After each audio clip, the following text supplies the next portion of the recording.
এখন যে ঘটনাটি আমি আপনাদেরকে বলতে যাচ্ছি, এই ঘটনাটি আমাকে দিয়েছেন কুষ্টিয়া জেলার দৌলতপুর উপজেলার তারাগোনিয়া গ্রামের মোস্তফা বিপ্লব ভাই। ঘটনাটি যার সঙ্গে ঘটেছে তার নাম হচ্ছে রমজান আলী। তাকে রমজান চাচা বলেই ওনারা ডাকেন। আর ঘটনাটি যখন ঘটে তখন 1987 সাল। 1987 সালের শরৎকালের ঘটনা। বাংলাদেশের প্রেক্ষাপটে শরৎকালে আমরা দেখতে পাই যে নদী নালা খাল বিল এগুলো আস্তে আস্তে শুকিয়ে আসে। আর তখন গ্রামের মানুষরা মাছ ধরতে, আর তখন মাছ অনেক পাওয়াও যায়, এটাও তো সত্য। আর ওই গ্রামের এই রমজান চাচা উনি সাধারণত সিজনাল ব্যবসা করতেন, মানে বিভিন্ন সিজনে যেই ব্যবসাটা সেই ব্যবসাটা উনি করতেন। আর মাছ ধরা ওনার খুব বিশাল একটা মানে প্যাশন বা নেশা, যেটাই আমরা বলি না কেন, সেটা ছিল। উনি রাতের বেলা মাছ ধরতে খুব পছন্দ করতেন। আর শরৎকালে তখন যেভাবে উনি সাধারণত মাছ ধরতেন, বিভিন্ন মানে নালাগুলোর যেদিক দিয়ে স্রোত যায় সেখানে মাছ ধরার কিছু ফাঁদ, আমরা স্থানীয় ভাষায় এটাকে, যেমন আমাদের ফরিদপুর রাজবাড়ী অঞ্চলে এইগুলোকে আমরা ঘূর্ণি বলি, কুষ্টিয়া অঞ্চলে এগুলোকে বৃত্তি বলে। এক একটা জায়গায় এক এক রকম নাম। তো যেহেতু কুষ্টিয়াতে ওখানে বৃত্তি বলে, আর আমাকে বৃত্তি নামেই ওই জিনিসটার নাম বলেছেন, আমি বৃত্তিই বলছি আর কি। বেশ কিছু বৃত্তি উনি ওনার কিছু কিছু জায়গায় পেতে রাখতেন। সাধারণত দেখা যেত যে একজন মানুষ যে জায়গাগুলোতে এই বৃত্তিগুলো পাতেন, অন্য কেউ আবার সেখানে পাতেন না। মানে এক একজনের এক একটা জায়গা নির্দিষ্ট ছিল যে ইনি এই জায়গায় পাতবেন, আর একজন আরেক জায়গায় পাতবে, বা নিজেদের কিছু এলাকা আলাদা ভাগ করা ছিল আর কি। তো উনি এরকমই একটা জায়গায় উনি কয়েকটা বৃত্তি পাতেন। বৃত্তিগুলো এমন যে স্রোত যেদিকে যাচ্ছে সেদিক দিয়ে মাছ যদি আসতে থাকে, মাছ ওগুলোর মধ্যে ঢুকতে পারে কিন্তু বের হতে পারে না। আর পরবর্তীতে ওখান থেকে মাছগুলো সংগ্রহ করা যায় অনায়াসেই। তো উনি সাধারণত যে কাজটি করতেন, বিকেল বেলা উনি বেশ কিছু বৃত্তি বিভিন্ন জায়গায় উনি রেখে দিয়ে আসতেন। রাত 10টার পরে একবার যেতেন, গিয়ে উনি ওই বিকেল থেকে রাত 10টা পর্যন্ত যত বা তার যাওয়ার আগ পর্যন্ত যতগুলো মাছ ধরা পড়তো সেগুলো নিয়ে আসতেন। সকালবেলা একবারে কেন যেতেন না, কারণ হচ্ছে মাঝে মাঝে দেখা যেত স্রোতের সাথে বিভিন্ন সাপ ঢুকে পড়তো।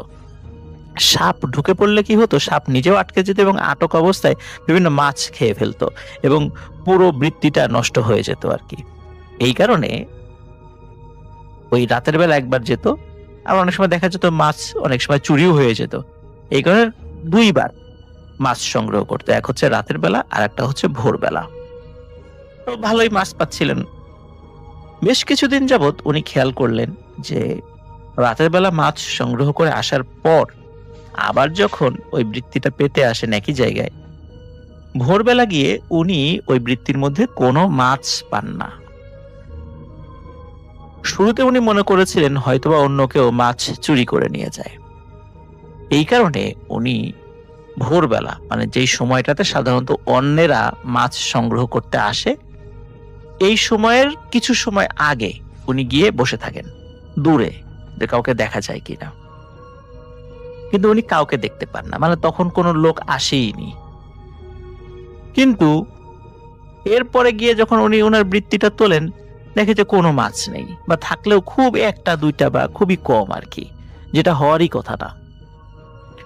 তার মানে হচ্ছে যে উনি আসারও আরো আগে কেউ এসে এইখান থেকে মাছ চুরি করে নিয়ে যায়। তাহলে ওনাকে আরো আগে আসতে হবে। উনি আরো আগে আসেন, তারপরে উনি কাউকে দেখতে পান না। তখন চিন্তা করেন এবার অনেক রাত থাকতেই আসতে হবে, নিশ্চয়ই চোর গভীর রাতে এসে মাছগুলো চুরি করে নিয়ে যায়। যেই ভাবা সেই কাজ। এক রাতে উনি হাতে একটা টর্চ লাইট নিয়ে আস্তে আস্তে উনি যেখানে বৃত্তি পেতেছেন সেখান থেকে একটু দূরে একটা গাছের নিচে ঘাপটি মেরে বসে থাকেন। উনি যখন আসছেন তখন কিন্তু টর্চ লাইট জ্বালাননি, কারণ টর্চ লাইট যদি উনি জ্বালাতে জ্বালাতে আসেন, দূর থেকে হয়তো বা চোরেরা বুঝতে পারবে যে কেউ একজন আসছে। এই জন্য উনি টর্চ লাইট জ্বালাননি, মোটামুটি চাঁদের আলোতে যতটুকু দেখা যায় সেভাবেই পথ মানে চিনে চিনে উনি এসে ওই গাছের নিচে চুপটি করে বসে আছেন। রাত প্রায় 3টা কি 3:30।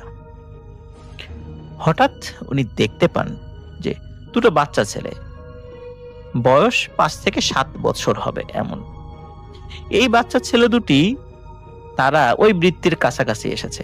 একজনের হাতে একটা খালই কোনগুলো বলি আমরা, বেত বা বাঁশ দিয়ে তৈরি এক ধরনের বিশেষ ঝুড়ি বিশেষ, যার মধ্যে বাজার রাখা যায়, মাছ রাখা যায় এমন। হাত দিয়ে ধরার জন্য উপরে এক ধরনের একটা অর্ধচন্দ্রাকৃতির একটা হ্যান্ডেলের মতো রয়েছে। আপনারা যারা গ্রামে আছেন বা কখনো গ্রামে ছিলেন তারা এই ধরনের জিনিসের সাথে পরিচিত আছেন অবশ্যই। তো একটা বাচ্চার হাতে এরকম খালইয়ের মতো, আর একটা বাচ্চার হাত খালি। উনি দূর থেকে দেখতে পাচ্ছেন চাঁদের আলোতে যে এই 2টো বাচ্চা তারা ওই একজন ডাঙার উপরে দাঁড়িয়ে আছে, আর একজন পানিতে কিছুটা নেমেছে আর কি। কিছুটা না, মানে পানি তো খুব বেশি না, সর্বোচ্চ হাঁটু পানিরও কম আর কি, বা হাঁটু পানিরও কম, হ্যাঁ এটাই। তো এখন একজন কি করছে, ওই বৃত্তিটা হাত দিয়ে ধরে ডাঙাতে নিয়ে আসছে। ডাঙাতে নিয়ে আসার পর দুজন মিলে সেখান থেকে মাছ বের করছে এবং ওই সেই খালইয়ের মধ্যে রাখছে। আবার যেই ছেলেটা পানির মধ্যে নেমেছে সে আবার পানিতে গিয়ে অন্য আর একটা বৃত্তি নিয়ে আসছে। তখন উনি চিন্তা করলেন, যদি আগে গিয়ে পানির ছেলেটাকে ধরি তাহলে ডাঙার ছেলেটা পালিয়ে যাবে। প্রথমে যে কাজটা করতে হবে, আগে ডাঙার ছেলেটাকে ধরতে হবে, আর পানির ছেলেটা খুব সহজেই তো দৌড়তে পার হতে পারবে না। পরে এটাকে ধরেই আমি ওই অন্য পানির ভিতরে থাকা ওই ছেলেটাকে ধরবো। যে চিন্তা সেই কাজ। উনি চুপে চুপে গিয়ে খপ করে ওই ছেলেটাকে ধরে ফেলেন, এবং ধরার পর ওই ছেলেটা না কোনো সাউন্ড করে না যে আমাকে ছেড়ে দেন, কেন ধরলেন, বা এরকম হবে না, আর মাছ চুরি করবো না, কিচ্ছু বলে না, চুপ। উনি কিন্তু দূর থেকে একটা বিষয় লক্ষ্য করছিলেন, এই 2টো ছেলে যে আসলো, একজন মাছ মানে নিয়ে আসছে, দুজন মিলে মাছ বের করছে, আবার ঝুড়িতে রেখে আবার আরেকজন মাছ মানে সংগ্রহের জন্য আর একটা বৃত্তি নিয়ে আসছে। এরা কিন্তু দুইজনের সাথে কোনো কথা বলছে না। উনি কিন্তু এটা খেয়াল করেছেন, কিন্তু উনি চিন্তা করেছেন যে হয়তোবা শব্দ করলে যদি লোকজন টের পেয়ে যায়, তাহলে এই জন্য হয়তোবা তারা কথা বলছে না। তো উনি যখন ওই একটা ছেলেকে ধরেছেন, ধরে ওই দৌড় দিয়ে গিয়ে পানির মধ্যে নেমে ওই ছেলেটাকেও ধরে ফেলেন। এবং ওনার একটা পরিকল্পনা ছিল যে এই 2টো বাচ্চা ছেলেকে উনি সাথে নিয়ে যাবেন এখন বাড়িতে, সকালবেলা তাদের বাড়িতে খবর পাঠাবেন, তার বাবা মাকে ডেকে পাঠাবেন এবং তাদের কাছে নালিশ দেবেন যে তাদের ছেলে মাছ চুরি করে। উনি ওই 2টো ছেলেকে ধরে নিয়ে আসছেন। তো উনি চিন্তা করলেন যে 2টো ছেলে তো আসলে হেঁটে তাদের সাথে, মানে তাদেরকে 2 হাত ধরে মানে ধরে হেঁটে হেঁটে আসছেন। তো আসলে উনি তো অনেক উঁচা লম্বা মানুষ ছিলেন, তো ওনার পায়ের স্টেপ আর ওদের পায়ের স্টেপ তো এক না, ওরা তো আস্তে আস্তে হাঁটে, বা পায়ের স্টেপ তো ছোট ছোট। উনি চিন্তা করলেন যে এই 2টোকে কাঁধের উপর উঠিয়ে নিই, তারপর আমি বড় বড় কদম ফেলিতে চলে যাই। যে ভাবা সেই কাজ। উনি 2 হাত দিয়ে 2টা বাচ্চাকে উঁচু করে কাঁধের উপর বসিয়ে ফেললেন। কারণ ওনার শরীর অবশ্য অনেক শক্তি ছিল, আর 2টো বাচ্চাও হালকা ছিল, বাচ্চা মানুষের ওজন আর কতই হবে। উনি হেঁটে চলছেন। উনি কিন্তু ঘুণাক্ষরেও একটা বিষয় টের পাননি যে এই যে রাত, এত রাত্রে এই বাচ্চাগুলো কোত্থেকে আসবে। এই বাচ্চাগুলো একজন আরেকজনের সাথে কথাও বলছে না, আজব ব্যাপার, কি বোবা নাকি? উনি কিন্তু এই বিষয়টা আসলে ওনার মাথায় আসে না, কারণ উনি মাছ চোর ধরতে পেরেছেন, উনি এতটাই রাগান্বিত ছিলেন ওদের উপরে, বা এইসব বিষয় আসলে ওনার মাথায় কাজ করেনি। প্রিয় লিসেনার, আপনারা যারা বুথ এফএমকে ভালোবাসেন, রাসেল ভাইকে ভালোবাসেন, তারা এই ভিডিওটিতে একটি লাইক করে দিবেন এবং চ্যানেলটিকে সাবস্ক্রাইব করে দিবেন। উনি যখন আস্তে আস্তে বাড়ির দিকে যাচ্ছেন, তখন উনি ফিল করছিলেন ওই যে কাঁধে থাকা 2টো বাচ্চা ছেলে, মনে হচ্ছে যে এদের ওজন ক্রমশ বেড়ে যাচ্ছে, আস্তে আস্তে বেড়ে যাচ্ছে এবং বাড়তে বাড়তে এমন একটা পর্যায় হয় যে এমন ভারী হয়ে যাচ্ছে তারা দুজন, তাদেরকে আর মানে উনি কাঁধে নিয়ে হাঁটতে পারছেন না। কিন্তু এমনটা না যে তাদের শরীরের সাইজ বড় হয়ে যাচ্ছে বিষয়টা, বা তারা মোটা হয়ে যায়, এমনটা না। উনি বুঝতে পারছিলেন যে ওরা আকারে একই রকম আছে, কিন্তু তাহলে ওজন কেন বাড়ছে? উনি আরো একটা বিষয় ফিল করেন, সেটি হচ্ছে ওদের শরীর আস্তে আস্তে ঠান্ডা হয়ে যাচ্ছে, এবং 2 হাত দিয়ে যে মানে ওনার 2 হাত দিয়ে ওই বাচ্চাদেরকে ধরে রেখেছেন, বাচ্চাদের 2 হাত মনে হচ্ছে যে এই ধরে রাখার কারণে ওনার হাত দুটিও অবশ হয়ে যাচ্ছে। তখন উনি বুঝতে পারেন যে এই বাচ্চাগুলোকে আসলেই মানুষ। এত রাত্রে ওরা কোত্থেকে আসলো? রাত ৩টার সময় তো এত ছোট বাচ্চার এখানে আসার কথা ছিল না। তাহলে কোত্থেকে এলো এরা? আর এদের শরীর এরকম ঠান্ডা হয়ে যাচ্ছে কেন? নিশ্চয়ই এটা তো স্বাভাবিক কোনো বিষয় নয়। উনি তখন বুঝতে পারেন যে আসলে নিশ্চয়ই এই দুটি কোনো দুষ্ট জিন হবে বা খারাপ কিছু হবে। তখন দ্রুত উনি ওই দুটিকে ঘাট থেকে নামিয়েই বাড়ির দিকে দেন এক দৌড়। দৌড় দেওয়ার সময় উনি পেছন দিকে তাকান, তাকিয়ে দেখেন ওই দুটি বাচ্চাও তার পেছনে পেছনে দৌড়িয়ে আসছে, মানে তাকে ধাওয়া করছে। কিন্তু ওরা কিন্তু কোনো কথা বলছে না। অনেক সময় বলে না যে তোকে দেখে নেব, আজকে বেঁচে গেলি, এইটা ছিল বলে, নাহলে তোকে মেরে ফেলতাম। কোনো সাউন্ড করছে না, একদম চুপ। কিন্তু তারা শুরু থেকেই চুপ। রমজান চাচা তো দৌড়িয়ে বাড়িতে চলে আসে, বাড়ির উঠোনে এসে চিৎকার দিয়ে সেন্সলেস হয়ে পড়ে যান। বাড়ির লোকজন আসে, সে দেখে ওনার এই অবস্থা। ওই দুটো বাচ্চাকে কিন্তু আর তারা আবার পরিবারের লোকজন আর দেখেন। সকালবেলা রমজান চাচার জ্ঞান ফেরে। জ্ঞান ফেরার পর ওনার শরীরে প্রচন্ড জ্বর এবং ডায়রিয়া শুরু হয়েছে। ওনাকে উপজেলা স্বাস্থ্য কমপ্লেক্সে ভর্তি করা হয়। ভর্তি করার পর ডাক্তাররা বিভিন্ন ওষুধ টষুধ দিয়েছে। কিছুটা ভালো হলে ওনাকে আবার বাড়িতে নিয়ে আসা হয়। বাড়িতে নিয়ে আসার পর ওনার অবস্থা আবার খারাপ হয়, আবার হসপিটালে ভর্তি করা হয়। হসপিটালে যখন আবার কিছুটা উন্নতি হয় অবস্থার, আবার যখন বাড়িতে নিয়ে আসা হয় আবার একই সমস্যা। তখন তাকে কুষ্টিয়া সদর হসপিটালে নিয়ে আসা হয়। সদর হসপিটালে একই অবস্থা। ট্রিটমেন্টের পরে কিছুটা ভালো হয়, হসপিটাল থেকে যখন ছেড়ে দিয়েছে বাড়িতে আসার পর একই অবস্থা। তাকে যখন আবার কুষ্টিয়া সদর হসপিটালে নিয়ে যাওয়া হয়েছে, তখন ডাক্তাররা পরামর্শ দেন যে তাকে ঢাকায় নিয়ে যেতে, ঢাকায় নিয়ে ভালো কোনো হসপিটালে তাকে ট্রিটমেন্ট করাতে। এখানে তাদের আর ট্রিটমেন্ট নেই। এই কারণে নেই, ডাক্তাররা সাধারণ ফ্লু মানে জ্বর এবং ডায়রিয়ার ওষুধ দিয়েছে, কিন্তু তারা তো এর বাইরে এই রোগের কারণ কি এটা তারা ধরতে পারছে না, যার কারণে সে ভালো হচ্ছে না। এখন তাকে হসপিটাল থেকে রিলিজ দিয়ে দেওয়া হয়। উনি বাড়িতে চলে আসেন। বেশ কিছু কবিরাজ দেখানো হয়। কবিরাজরা বলেন তোমার উপর জিনের প্রভাব পড়েছে, যার ফলে এই অবস্থা হয়েছে। কিন্তু কবিরাজদের ঝাড়ফুঁকেও তার কোনো উপকার হচ্ছিল না। সবাই পরামর্শ দেয় যে তার যেই সহায় সম্পত্তিগুলো আছে সেগুলো বিক্রি করে দিয়ে বা বন্ধক রেখে তাকে উন্নত চিকিৎসার জন্য ঢাকা নিয়ে যাওয়া হোক। কিন্তু উনি বুঝতে পারেন উনি আস্তে আস্তে মৃত্যুর দিকে এগিয়ে যাচ্ছেন। তা না হলে সাধারণ জ্বর বা ডায়রিয়াতে একটা মানুষের এরকম অবস্থা হওয়ার কথা নয়। আর যেহেতু ওনার সাথে একটা প্যারানরমাল ঘটনা ঘটেছে, সুতরাং উনি আর হয়তোবা বাঁচবেন না। ওনার 1 বছর বয়সী একটি কন্যা সন্তান ছিল। এখন সব সম্পত্তি যদি উনি বিক্রি করে ট্রিটমেন্ট করেন এবং উনি যদি ভালো না হন, মারা যান, তাহলে এদের কি অবস্থা হবে? উনি এই চিন্তা করে খুবই ভেঙে পড়েন। এক রাতে উনি তাহাজ্জুদের নামাজ পড়ে আল্লাহ তাআলার দরবারে অনেক কান্নাকাটি করেন। আল্লাহর কাছে উনি কাঁদতে থাকেন এবং বলতে থাকেন, আল্লাহ আমাকে সুস্থ করে দাও। আমি যদি সহায় সম্পত্তি বিক্রি করে আমি যদি ট্রিটমেন্ট করি, তাহলে যদি সুস্থ হয়েও যাই, তাহলে আমরা মাথা গোজার ঠাঁইটাও তো আর পাবো না। আর যদি আমি সুস্থ না হই, মারা যাই, তাহলে আমার শিশু সন্তান এবং আমার ওয়াইফের কি হবে? তারা তো রাস্তায় গিয়ে দাঁড়াতে হবে। তখন উনি এরকম কান্নাকাটি করেন আল্লাহ তাআলার দরবারে। যেহেতু ফজরের নামাজের অনেক দেরি ছিল, এর মধ্যে নামাজ পড়া শেষে উনি কিছুটা তন্দ্রাচ্ছন্ন হয়ে যান এবং ঘুমের মধ্যে উনি একজন ব্যক্তিকে স্বপ্ন দেখেন।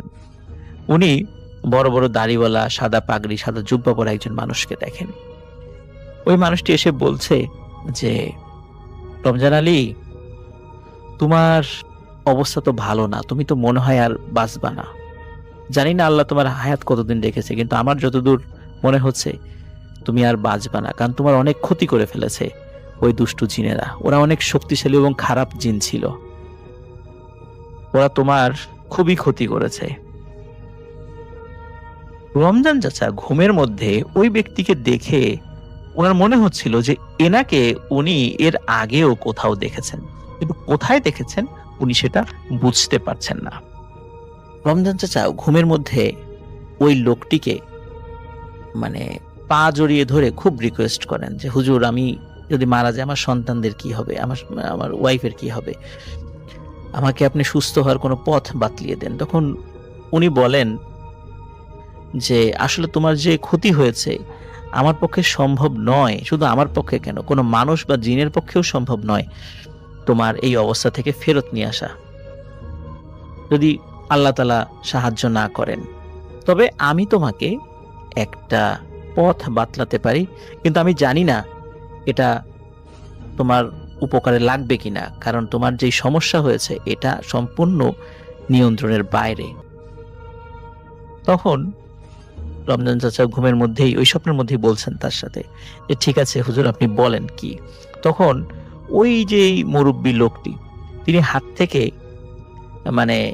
মানে হাতে একটি গাছকে দেখান, বলে যে তুমি ফজরের নামাজের পর তুমি তোমার বাড়ি থেকে একটু দূরে একটা তাল গাছ রয়েছে, তাল গাছের গোড়ায় চলে যাবা, সেখানে গিয়ে ঝোপঝাড়ের মধ্যে এই গাছটি দেখতে পাবা। এই গাছটি তুমি তুলে নিয়ে আসবা, তুলে নিয়ে আসার পর এই গাছের শেকড় বেটে তুমি খাবা। আল্লাহ তাআলা চাহেন তো উপকার হবে, আর যদি না হয় তাহলে অন্য কোনো কিছুতে তোমার আর কোনো উপকারে আসবে না। এরপর ওনার ঘুম ভেঙে যায়।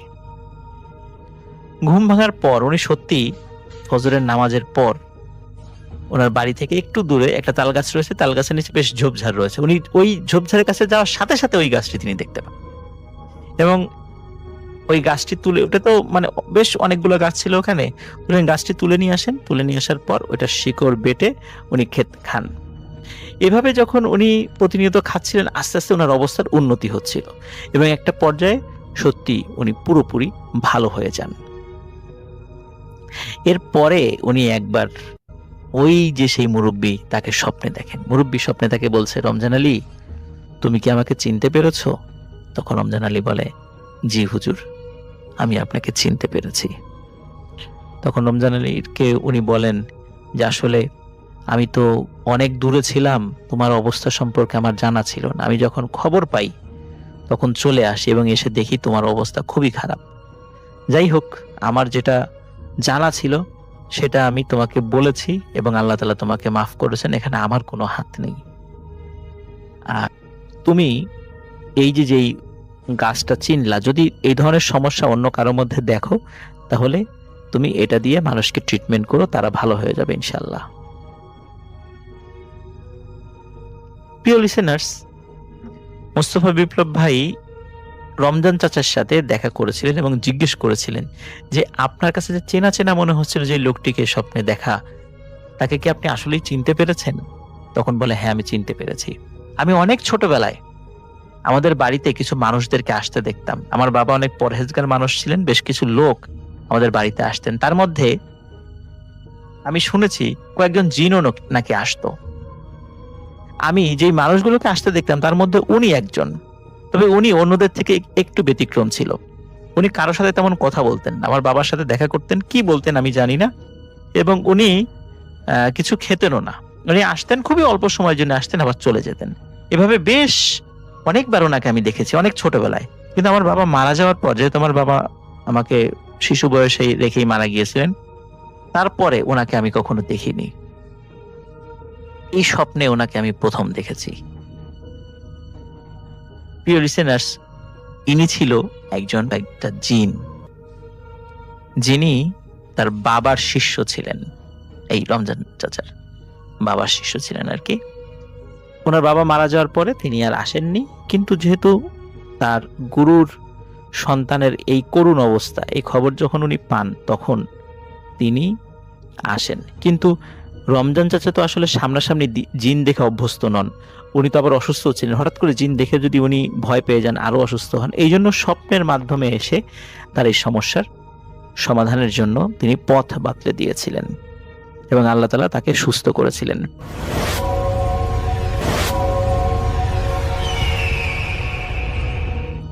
আসসালামু আলাইকুম লিসেনার্স, আমি শাহিন শিকদার।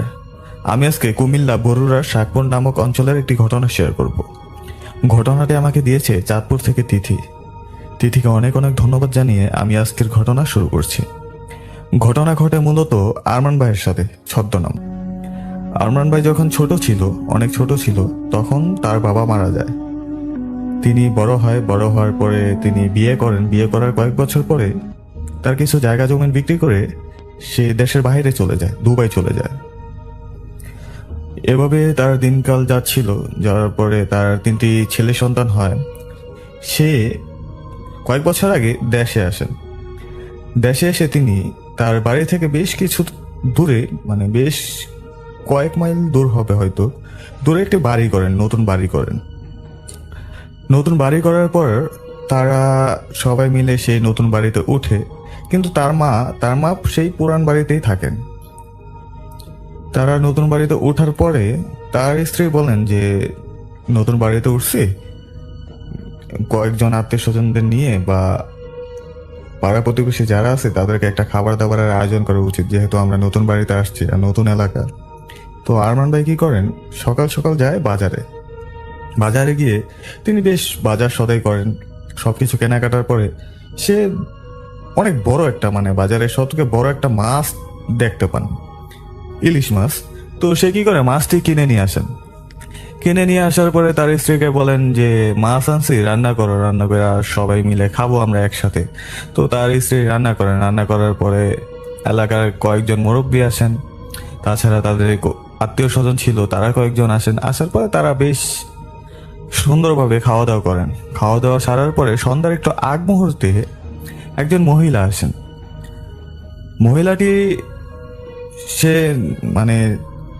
মহিলাটি এমন ছিল যে তার মুখে অনেক গোটা ছিল, ভিক্ষুক টাইপের মহিলা। তার পরনে কাপড় ছিল অনেক পুরাতন, মানে যে কেউ দেখলেই ভাববে যে ভিক্ষুক। তো মহিলা আসার পরে আরমান সাহেবের স্ত্রীকে বলেন যে আমাকে ভাত দে। তুই তাকারি করেই বলে, মানে আরমান সাহেবের স্ত্রীকে তুই তাকারি করেই বলে যে আমাকে ভাত দে, তোরা রান্না করছিস, অনেক বড় একটা মাছ আছে আমি দেখছি, তোর আরমান যখন আসতেছিল তখন আমি দেখছি, ওই মাছ দিয়ে আমাকে ভাত দে। তো আরমান ভাইয়ের স্ত্রী বেশ অবাক হয় যে কে মহিলা, আর তুই তাকারি করছে কেন এইভাবে। সে একটু নাখোশ হয়ে রুমে যাওয়ার পরে দেখে যে খাবার আছে তা তাদের রাতে হয়ে যাবে, মানে তার থেকে যদি কাউকে দেয়, একজন লোককে দেয়, তো রাতে আবার রান্না করতে হবে। তো আরমান ভাইয়ের স্ত্রী আসার পরে বলে যে খাবার নাই, খাবার দিতে পারবো না, আপনি অন্য কোনো বাড়িতে গিয়ে খাবারটা খেয়ে নেন। তো সেই ভিক্ষুক মহিলা বলে না, আমি দেখছি খাবার আছে, খাবার এখনো অনেক খাবার আছে, আমি দেখছি, তোর সাথে সাথে আমিও গিয়েছিলাম, আমিও দেখছি। আরমান সাহেবের বউ বলে যে আমার সাথে আবার কিভাবে গেল, এ তো বাইরেই দাঁড়ানো, আমার সাথে কিভাবে গেল। তো আরমান সাহেবের বউ বলে না, দিতে পারবো না, যা আছে এগুলো আমাদের রাতে লাগবে। তো সেই ভিক্ষুক বলে আমাকে তো খাবার দিলি না, তোদের অনেক সমস্যা হবে, আমাকে না খাইয়ে তোরা একা একা খাবি, তোদের হজম হবে না এই খাবার, তোদের অনেক সমস্যা করবো আমি। তো এ কথা বলার পরে আরমান সাহেবের স্ত্রী রুমের দিকে যায়, রুম থেকে আসার পরে দেখে যে কেউ নাই, এখানে কেউ নাই, মানে সে চলে গেছে। চলে যাওয়ার পরে আরমান সাহেবের স্ত্রী বাইরে যায়, তার ছেলে সন্তানদেরকে নিয়ে আসার পরে ঘুমিয়ে যায়। সেদিন রাতে ঘুমিয়ে যায়, কোনো সমস্যা হয় না। কিন্তু তারপরের দিন বেশ ঢিলাঢিলি, মানে তাদের চালের উপরে বেশ ঢিলাঢিলের আওয়াজ পাচ্ছে তারা। তার স্বামীও কিছু বুঝতেছিল না, মানে আরমান সাহেব বুঝতে পারছিল না কিছু, যে কি হইল না হইল। তার স্ত্রীও কিছু বুঝতে পারে না। তারা ভাবে হয়তো এলাকায় নতুন আসছি, এলাকার নতুন ছেলেরা হয়তো এমনটা করছে, বা আমাদের পছন্দ হয়নি তাই তারা ঢিলাঢিলি করতেছে, বা নতুন এলাকায় তো এমনটা হয়, তারা ব্যাপারটা গুরুত্ব দেয় না। এভাবে দিনের বেলা তারা দেখে মানে বেশ ঢিলাঢিলি, বড় বড় পাথর, বড় ছোট অনেক অনেক পাথর, মানে যে পাথরগুলা তাদের কয়েক মাইল এলাকার মধ্যে পাথরগুলা নাই, তেমন পাথরগুলা দেখে তারা অবাক হওয়ার পরে যেমন কিছুই বলে না তারা। এভাবে কয়েকদিন থাকার পরে মানে তাদের পাথর নিক্ষেপ, মানে তাদেরকে ঢিলাঢিলি কিন্তু আর কমে না। একদিন যেমন আরমানের ভাইয়ের স্ত্রী সে বাইরে যায় টয়লেটে যাওয়ার জন্য যাচ্ছিল, তো হঠাৎ করে তার নাকে এক পাথর এসে লাগে, তার নাক ফেটে প্রচন্ড রক্ত বের হয়। রক্ত বের হওয়ার পরে আরমান সাহেব সাথে সাথে যায় হসপিটালে যাওয়ার পরে তাকে যথাক্রমে ট্রিটমেন্ট করার পরে সে নিয়ে আসার পরে যেমন আরমান ভাইয়ের স্ত্রীকে বলে যে কি হয়েছে তোমার হঠাৎ করে কি হইলো, আর তোমার নাক ফাটছে কেমনে? আরমান ভাইয়ের স্ত্রী বলে যে হঠাৎ করে নাক ফাটছে কেমনে আমিও তো জানি না, কোথা থেকে যে পাথর আসার পরে আমার শরীরে লাগার পরে আমার নাকেও লাগছে, আমার নাক ফেটে গেছে, তারপরে তো আমি কিছুই বলতে পারি না। তারা কিন্তু এখনো ভাবেনি যে ঘটনাটা ভৌতিক কিছু ঘটনা হবে, হয়তো তারা এখনো ভাবেনি। আরমান সাহেব কি করেন, তার মাকে খবর দেন যে আমাদের তো নতুন বাড়িতে এই সমস্যা ঘটছে। তো তার মা আসার পরে আরমান সাহেব আবার একদিন বাজারে যাওয়ার পরে আবার কিছু মাছ কিনে আনার পরে তার মাকে বলে যে মাছগুলা করতে, কারণ তার স্ত্রী অসুস্থ ছিলেন। তার মা মাছগুলো কোটার পরে সে রুমে যায়, কি যেন আনতে সে রুমে যাওয়ার পরে সে আসেন, আবার এসে দেখে মাছগুলো একটাও নাই। মানে যে মাছগুলো সে কাটার পরে রাখছিল সেই মাছগুলো একটাও নাই। আরমান সাহেবের মা বলেন যে কোথায় গেল মাছগুলা কে নিল? তো হইচই করেন যে মাছগুলা কাটছি, মাছগুলা কে নিল, কেউ দুষ্টামি করলো নাকি। তার নাতি ছিল, নাতিদেরকে জিজ্ঞেস করলো তোমরা কি মাছগুলা রাখছো কিনা, অন্য কোনো জায়গায় রাখছো কিনা, বা আরমান সাহেবকে বললো যে তুমি কি রাখছো কিনা অন্য জায়গায়। তো সবাই বলে না আমরা তো রাখি নাই। তো সে এভাবে চিল্লাচিল্লি করার পরে সে তার কলের ওইখান দিয়ে যাচ্ছিল, মানে কলপার ছিল ওইখানে যাচ্ছিল। যাওয়ার পরে হঠাৎ করে অদ্ভুত ভাবে মানে মাছগুলো তার মাথার উপর থেকে মাথার উপর পড়ে। অবাক কাণ্ড, মাথার উপরে কিছুই নাই, আকাশ ছাড়া কিছুই নাই, তার মাথার উপরে গাছও ছিল না যে কোনো কাক বা পাখি গাছের উপর রাখবে, কিছুই ছিল না। তো আরমান সাহেবের মা একটু ভয় পায় যে এইগুলা মাথার উপর পড়লো কিভাবে, মানে উপর থেকে কে ফালাইলো, মানে লোকও নাই কোনো কিছু নাই কিন্তু উপর থেকে পড়তেছে। অবাক হওয়ার পরে আরমান সাহেবকে বলে না এই নতুন বাড়িতে কোনো হয়তো সমস্যা আছে। তো আরমান সাহেব এভাবে খুঁজতেছিল, মানে ভালো একজন কবিরাজ খুঁজতে থাকে কিন্তু পায় না। এর মধ্যে একদিন ঘুমিয়ে আছে তারা সবাই, ঘুমিয়ে থাকার পরে আরমান সাহেবের স্ত্রী জানালার ফাঁকে খচর মচর আওয়াজ পাচ্ছে। খচর মচর আওয়াজ পাওয়ার এক পর্যায়ে মানে শুনে একজন মহিলা চিকন কণ্ঠে, মানে খুব চিকন কণ্ঠে কান্নাকাটি করতেছে। এটা শুনে আরমান সাহেবের স্ত্রী ভাবে কে কান্না করবে এত রাতে, আর এত রাতে কার স্ত্রী এসে এখানে কান্না করবে। সে জানলা দিয়ে আস্তে করে তাকিয়ে দেখে ভয়ানক এক দৃশ্য। তাকিয়ে দেখে তার বাড়ির উঠোনে বেশ বড় একটা কবর খুঁড়তেছে কে যেন, মানে বেশ বড় একটা কবরের মাটিগুলা চারপাশে ছড়িয়ে ছিটিয়ে আছে, কিন্তু ভিতরে কেউ একজন আছে, কিন্তু কে আছে সেটা দেখা যাচ্ছে না, ভালোভাবে বোঝা যাচ্ছে না। তো কবর দেখার পরে আরমান সাহেবকে তিনি ডাক দেন, জলদি আসো এখানে, দেখো কি হয়েছে, আমাদের বাড়ির উঠোনে কবর খুঁড়তেছে কে, আর কার জন্য কবর খুঁড়তেছে, কে মারা গেল? আমাদের বাসায় তো কেউ মারা যায়নি, আশেপাশেও তো কোনো বাসা তেমন নাই, কে আমার বাড়িতে এসে এভাবে কবর করবে? আরমান সাহেব বলে কি বলো এগুলা? আরমান সাহেব জলদি আসেন, আসার পরে দেখে কিছুই নাই। তো তার বউ তো ভীষণ ভয় পাওয়ার পরে না এখানে আছে, এখানে আমি দেখছি, মানে বলতেছে এখানে আমি দেখছি। তো আরমান সাহেব কি করেন, তার আম্মাকে ডাক দিয়ে আরমান সাহেবের কাছে টর্চ লাইট ছিল, আগেকার যেসব লাইটগুলো ছিল, কালো লাইট বা লাল লাইটগুলো ছিল চার্জ করা যায়, ওইগুলা নিয়ে বের হয়ে যাওয়ার পরে কিছুই দেখে না, তার স্ত্রীও কিছু দেখে না, আরমান সাহেবের মাও কিছু দেখে না, আরমান সাহেবও কিছু দেখে না। তো ব্যাপারটা একটু অবাক হয় যে বাড়িতে কবর খুঁড়বে কে, আর এগুলা আমার স্ত্রী বা কেন দেখবে? আমার স্ত্রীর সাথে কয়েকদিন যাবত এভাবে ঘটনা ঘটছে, বা আমার মাও একটি অদ্ভুত ঘটনার শিকার হয়েছে, তো এগুলা কেন ঘটছে? তারা ওই দিনের মতো শুয়ে পড়ে, কেউ ভালোভাবে ঘুমাইতে পারে না তারা, কারণ তাদের কানে ওই যে কান্নার শব্দটা ওইটা কিন্তু আসতেছিল, মানে আগে পাচ্ছিল কান্নার শব্দটা তার স্ত্রী, কিন্তু এখন মানে বাহির থেকে আসার পরে এখন কিন্তু তারা তিনজনেই সেই কান্নার শব্দটা পাচ্ছিল। তারা ঘুমাইতে পারেনি। তা আরমান সাহেব সকালে বের হয়ে যায় কবিরাজের উদ্দেশ্যে, এলাকার ইমাম সাহেবকে গিয়ে বলেন। তো ইমাম সাহেব বলে যে আমার কাছে তেমন কিছু নাই, আমি পানি পড়া দিতে পারবো, আমার মনে হয় না যে পানি পড়াতে কোনো লাভ হবে, তুমি এক কাজ করো, তুমি ভালো কোনো কবিরাজ দেখো যার সঙ্গে জিন আছে বা যে জিন রাখে যার কাছে। তো খুঁজতে থাকে সেদিন রাতে ঘুমায় যায় তারা। হঠাৎ একদিন কল চাপানোর আওয়াজ পাচ্ছে। আপনারা জানেন, যারা গ্রামে থাকেন তারা জানেন যে উঠোনের কোনো এক পাশে একটা কল থাকে, কল চাপ দিলে ওইটা থেকে আওয়াজ বের হয়। তো এটা আওয়াজ পাচ্ছে। তো এবার কি করে, আরমান সাহেবের স্ত্রী জানলা হালকা একটু ফাঁকা করে দেখার চেষ্টা করে। সে দেখে অদ্ভুত এক দৃশ্য। সে দেখে কোনো এক মহিলা কল চাপাচ্ছে। তার শাড়ি, তার পরনে ছিল শাড়ি, তার আঁচলটা ছিল বিশাল বড়, মানে তার ঘরের পিছন হইতে হয়তো আঁচলটা আসছে এমনটা দেখা যাচ্ছে, কিন্তু তার মাথা নেই। অদ্ভুত এক দৃশ্য দেখার পরে তার স্ত্রী দেয় চিৎকার দেওয়ার পরে আরমান সাহেব দৌড়ে আসার পরে আরমান সাহেব ঠিক সেম কাহিনীটা দেখে। আরমান সাহেব দেখে যে তার মাথা নেই, সে কল চাপাচ্ছে, কিন্তু তার মাথাটা যেখানে কলস রাখে, মূলত যেখানে পানি পড়ে, সেখানে তার মাথাটা রাখা। তার মাথাটার দিকে তাকানোর পরে বিশ্রী রকম এক হাসি দেয় তার মাথাটা। এই দৃশ্য দেখার পরে আরমান সাহেব সহ তার স্ত্রী দুইজনেই সেন্সলেস অবস্থা পড়ে যায়।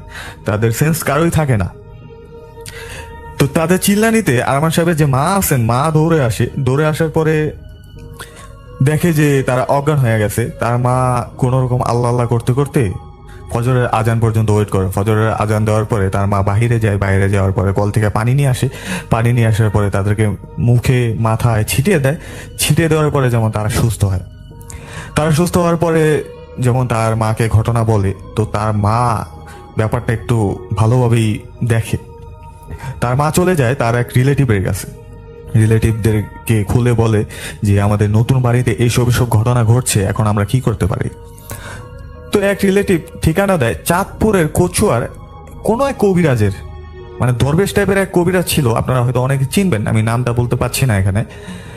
তো সেই কবিরাজের কাছে চলে যাওয়ার পরে সেই কবিরাজ বলে যে তোমরা যাও, আমি আসবো, আমি সময় করে আসবো। যাওয়ার আগে আমার প্রথমে জানা উচিত সেখানে কি হচ্ছে না হচ্ছে। সেই কবিরাজ কয়েকদিন পরে তার ঠিকানা মতো আসে, মানে আরমান সাহেবের বাড়ি পর্যন্ত আসার পরে আরমান সাহেবের স্ত্রীর সাথে দেখা করতে চাইলে স্ত্রীকে তিনি জিজ্ঞেস করেন যে কয়েক মাস আগে সন্ধ্যার একটু আগ মুহূর্তে একটি ভিক্ষুক আসে, মানে তোমার বাসায় একটি ভিক্ষুক আসে, তুমি তাকে খাবার দাওনি কেন? পরে যেমন আরমান সাহেবের স্ত্রী বলে যে খাবার দেয়নি কারণ সে তুই তাকারি করে কথা বলছিল, আমার তেমন একটা ভালো লাগেনি, কারণ আমি চিনি না জানি না, আর খাবারও আমার কাছে কম ছিল।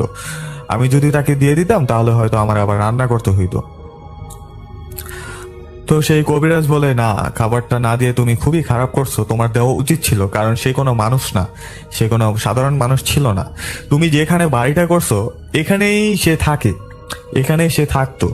একে তুমি বাড়ি করে তাকে ডিস্টার্ব করছো, তাকে প্রবলেম করছো, আর একদিকে তুমি মাছ নিয়ে আসছো, মানে আরমান সাহেব মাছ নিয়ে আসছে, সেই মাছ খেতে চাইছে, তারপর তুমি দেওনি। এই কারণে যেমন সে খুবই ক্ষিপ্ত, সে খুবই রাগান্বিত, সে চাচ্ছে যে তোমাদের বড় কোনো ক্ষতি করতে। ইতিমধ্যে তোমাদেরকে ভয় দেখাইছে, কিন্তু তোমরা ভয় পাইছো, কিন্তু তেমনটা ভাবে তোমরা ভয় পাও নাই, আর তোমাদের তেমনটা ক্ষতি হয়ও নাই। তোমাদেরকে চাচ্ছে তোমাদেরকে মেরে ফেলতে বা তোমাদের বড় একটা ক্ষতি করতে। তো আরমান সাহেব খুবই ভয় পাওয়ার পরে আরমান সাহেব জিজ্ঞেস করে যে এখন কি করা যায়, ভুল যেহেতু করে ফেলছে আমরা, আর আমরা তো জানি না উনি মানব জাতির কেউ না, আমরা তো জানি না এটা আমাদের ভুল হয়েছে, আমরা কিভাবে সেটা সংশোধন করতে পারি। তো কবিরাজ বলে যে আমি কথা বলবো, আমি জিনের সাথে কথা বলবো, কথা বলার পরে আমি আবার কালকে আসবো। কবিরাজ চলে যাওয়ার পরে যেমন পরের দিন আসার পরে আরমান সাহেব জিজ্ঞেস করেন কবিরাজকে যে কি হয়েছে, এখন আমি কি করতে পারি। তো কবিরাজ বলে যে সেই জিনটি একটি মহিলা জিন, সেই জিনের সাথে আমার কথা হয়েছে, সেই জিনটি খুবই ক্ষিপ্ত, খুবই রাগান্বিত। সেই জিনটি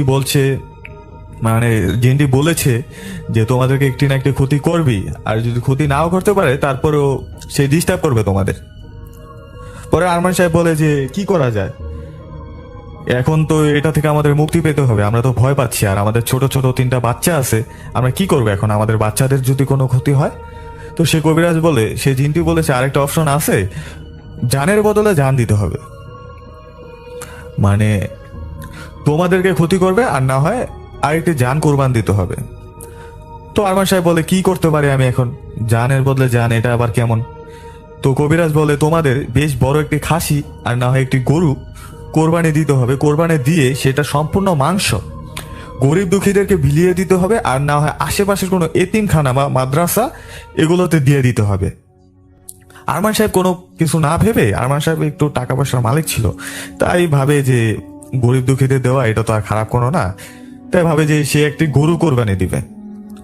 তো আরমান সাহেবকে কবিরাজ বলে যে গরু তুমি কিনতে যাবা, গরু কিনতে যাওয়ার পরে একদমে গরুটা কিনবা, কোনো দামাদামি করতে পারবা না, আর তোমার চোখে যেটা ভালো লাগবে সব থেকে বড় গরুটাই তুমি কিনবা, মানে অসুস্থ রোগী এমন টাইপের কোনো পশু কোরবানি দেওয়া যাবে না। আরমান সাহেব যাওয়ার পরে একটি বেশ বড় একটি গরু কিনেন, গরু কেনার পরে সে নিয়ে আসেন, নিয়ে আসার পরে যেমন কোরবানি দেয়, কোরবানি দেওয়ার পরে তার আত্মীয় স্বজন ছিল যারা গরিব তাদেরকে বিলিয়ে দেয়। আর পাশের একটি মাদ্রাসা ছিল, মাদ্রাসার নামটা আমি জানি না, মাদ্রাসা ছিল, এতিমখানা ছিল ওইখানেই, তো সেখানে সব বিলিয়ে দেয় তিনি। বিলিয়ে দেওয়ার পরে তার কোনো সমস্যা হয় না, আরমান সাহেবের আর কোনো সমস্যাই হয় না। কয়েক বছর আগে চাঁদপুরের কচুয়ার যে কবিরাজটা ছিল, 3 থেকে 4 বছর আগে কবিরাজটি মারা গেছেন। কবিরাজের জন্য আমরা সকলে দোয়া করব তিনি যেন জান্নাতবাসী হয়। তো আজকের জন্য আমার ঘটনা এই পর্যন্তই ছিল। সকলে মন দিয়ে শুনবেন, আশা করি আমার ঘটনাটি ভালো লাগবে। সকলে কমেন্ট করে জানাবেন আমার ঘটনাটি কেমন হয়েছে। আজকের মতো এই পর্যন্তই ছিল আমার ঘটনা, আজকের মতো এখানেই বিদায় নিচ্ছি। সকলে ভালো থাকবেন, সুস্থ থাকবেন, আল্লাহ হাফেজ। ধন্যবাদ রাসেল ভাই। আমি গত মাসের একদম শেষ দিকে খুলনাতে গিয়েছিলাম ক্লাস নিতে। তো খুলনাতে আমাদের রেডিও ফুর্তি স্পেশালি এই ভূত এফএমের অনেক ফ্যান। তো আমি ওখানে গেলেই মোটামুটি অনেকের সাথে দেখা হয়। তো ওখানে স্পেশালি এক ভাই আছে সৈকত ভাই, উনি আসেন আমার সাথে দেখা করতে। তো সৈকত ভাই একটা ছেলেকে নিয়ে আসছিল, নাম হলো রূপম। রূপমের কাছ থেকে রাসেল ভাই ঘটনাটি কালেক্ট করেছি। তো ওই আমাকে এই ঘটনাটি বলেছে। ঘটনাটি শুনে আমার কাছে খুব অদ্ভুত লেগেছে। আমি রাসেল ভাই আমি শিওর না যে আমি এই ঘটনার কাছাকাছি কোনো ঘটনা এর আগে আমি বলেছি কি না, আমার ঠিক মনে পড়ছে না। তবে রূপম বেশ ইনশিওর করেছে, মানে ঘটনার একদম মানে প্লেস থেকে শুরু করে এভরিথিং সবকিছু। আমি এখন রাসেল ভাই সরাসরি ঘটনাতে চলে যাচ্ছি। ঘটনাটির সময়টা রাসেল ভাই 1996 কি 98 এই সময়ের দিকে। ঘটনাটির স্থান হলো গোপালগঞ্জের কোটালীপাড়ার আমবাড়ি নামক স্থান আছে সেখানে। আমি যদিও কখনো রাসেল ভাই যাই নাই, হয়তো বা যারা আছেন হয়তো বা শুনে থাকবেন আর কি ওই জায়গার। তো ওই জায়গার ঘটনা। তো এই সময়টায় মানে ছিল ধরেন যে ওই যে কালবৈশাখীর বা বৈশাখ মাসের এই সময়টাতে আর কি, যখন মোটামুটি বজ্রপাত হয়। তো এর মধ্যে কি হয়েছিল ভাই, বজ্রপাতে ওই এলাকার একজন লোক মারা যান। উনি ছিলেন কৃষক, মোটামুটি কৃষিকাজ করার সময় মারা যান আর কি বজ্রপাতে। তো স্বাভাবিকভাবেই তাকে দাফন করা হয়। তো ওই গ্রামেরই, ওই আমবাড়ি গ্রামেরই পাশে আর একটা গ্রাম আছে, নাম হলো ধরল। এই গ্রামটার নাম হলো ধরল। এই ধরল নামের ওই গ্রামের 3 বন্ধু আছে, মানে বেশ মানে তারা অ্যাডাল্ট আর কি, মানে ছোট কেউ না, বেশ মানে পরিণত বয়স্ক। তো তারা ওই যে শুনেছে অনেক সময় মানুষের কাছে যে এই বজ্রপাতের লোক মারা গেলে তাদের লাশে নাকি ওই ম্যাগনেট জাতীয় কিছু থাকে। হ্যাঁ, এই ধরনের কথা প্রচলিত আছে। যদিও এই ঘটনা আসলে কি সত্য কিনা আমরা কেউ জানি না, তো হতে পারে, নাও হতে পারে। তো এরা চিন্তা করে, যেহেতু তারা এরকম শুনেছে, কারণ তারা চিন্তা করে যদি আমরা এই লাশটা চুরি করতে পারি, চুরি করতে মানে তারা নিজেরাই চিন্তা করছে আর কি, মানে এমন না যে তাদেরকে কেউ অফার করেছে বা এই টাইপের কিছু না, তারা নিজেরাই চিন্তা করছে যে আমরা যদি লাশটা চুরি করতে পারি তো এই লাশটা নিয়ে আমরা অনেক দূরে গিয়ে মানে বিক্রি করে দিব, বা এটা ওখান থেকে সরিয়ে এনে অন্য জায়গায় পুঁতে রাখবো, যখন কঙ্কাল হয়ে যাবে কঙ্কালগুলো বিক্রি করবো।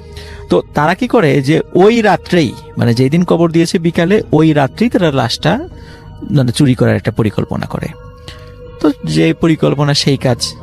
তো হাতে টর্চ লাইট নিয়ে গেলে পারে আলো বেশি হবে, অনেক দূর থেকে দেখা যাবে, মানুষ সন্দেহ করতে পারে। এই জন্য তারা কি করছে, একদম নিবু টাইপের মানে আলো কমিয়ে হারিকে নিয়ে গেছে আর কি, যাতে কোনো মতে একটু সামনের জায়গাটা দেখা যায়, এইভাবে আর কি। তো তারা ওই আমবাড়ির ওই গোরস্থানে আসে ধরল গ্রাম থেকে রাতের বেলা। তো ওনারা যখন গোরস্থানে এসেছে, আসার পরে ওই কবরটা তারা দিনের বেলাও দেখে আসছিল, যে রাতের বেলা সেজন্য সরাসরি আমরা মানে চিন্তা অসুবিধা না হয়। তো যথারীতি যেই চিন্তা সেই কাজ, কবর খোঁড়া শুরু করেছে। খুঁড়তে একদম বাঁশটা সরানোর পরে লাশ বের করে ফেলেছে। কবরের মধ্যে 2 জন নেমেছে, আরেকজন উপরে আছে, মানে তোলার জন্য উপরে। যখনই উপরে উঠিয়েছে এবং তুলবে, হঠাৎ দূর থেকে কে যেন চিৎকার করছে, এই ওখানে কে, ওখানে কে। আসলে রাসেল ভাই কবরস্থানের পাশেই আরেকজনের বাসা ছিল, তো উনি হয়তো বা মুরব্বী, হয়তো বা রাত্রে ওয়াশরুমে যাওয়ার জন্য বাসা থেকে বের হয়েছে।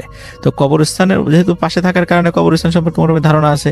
হঠাৎ করে রাতের বেলা একটু আলো দেখে ওনার সন্দেহ হয় যে কি ব্যাপার। আবার আলোর আশেপাশে তো রাসেল ভাই কেউ থাকলে এবার অনেক দূর থেকে টের পাওয়া যায়।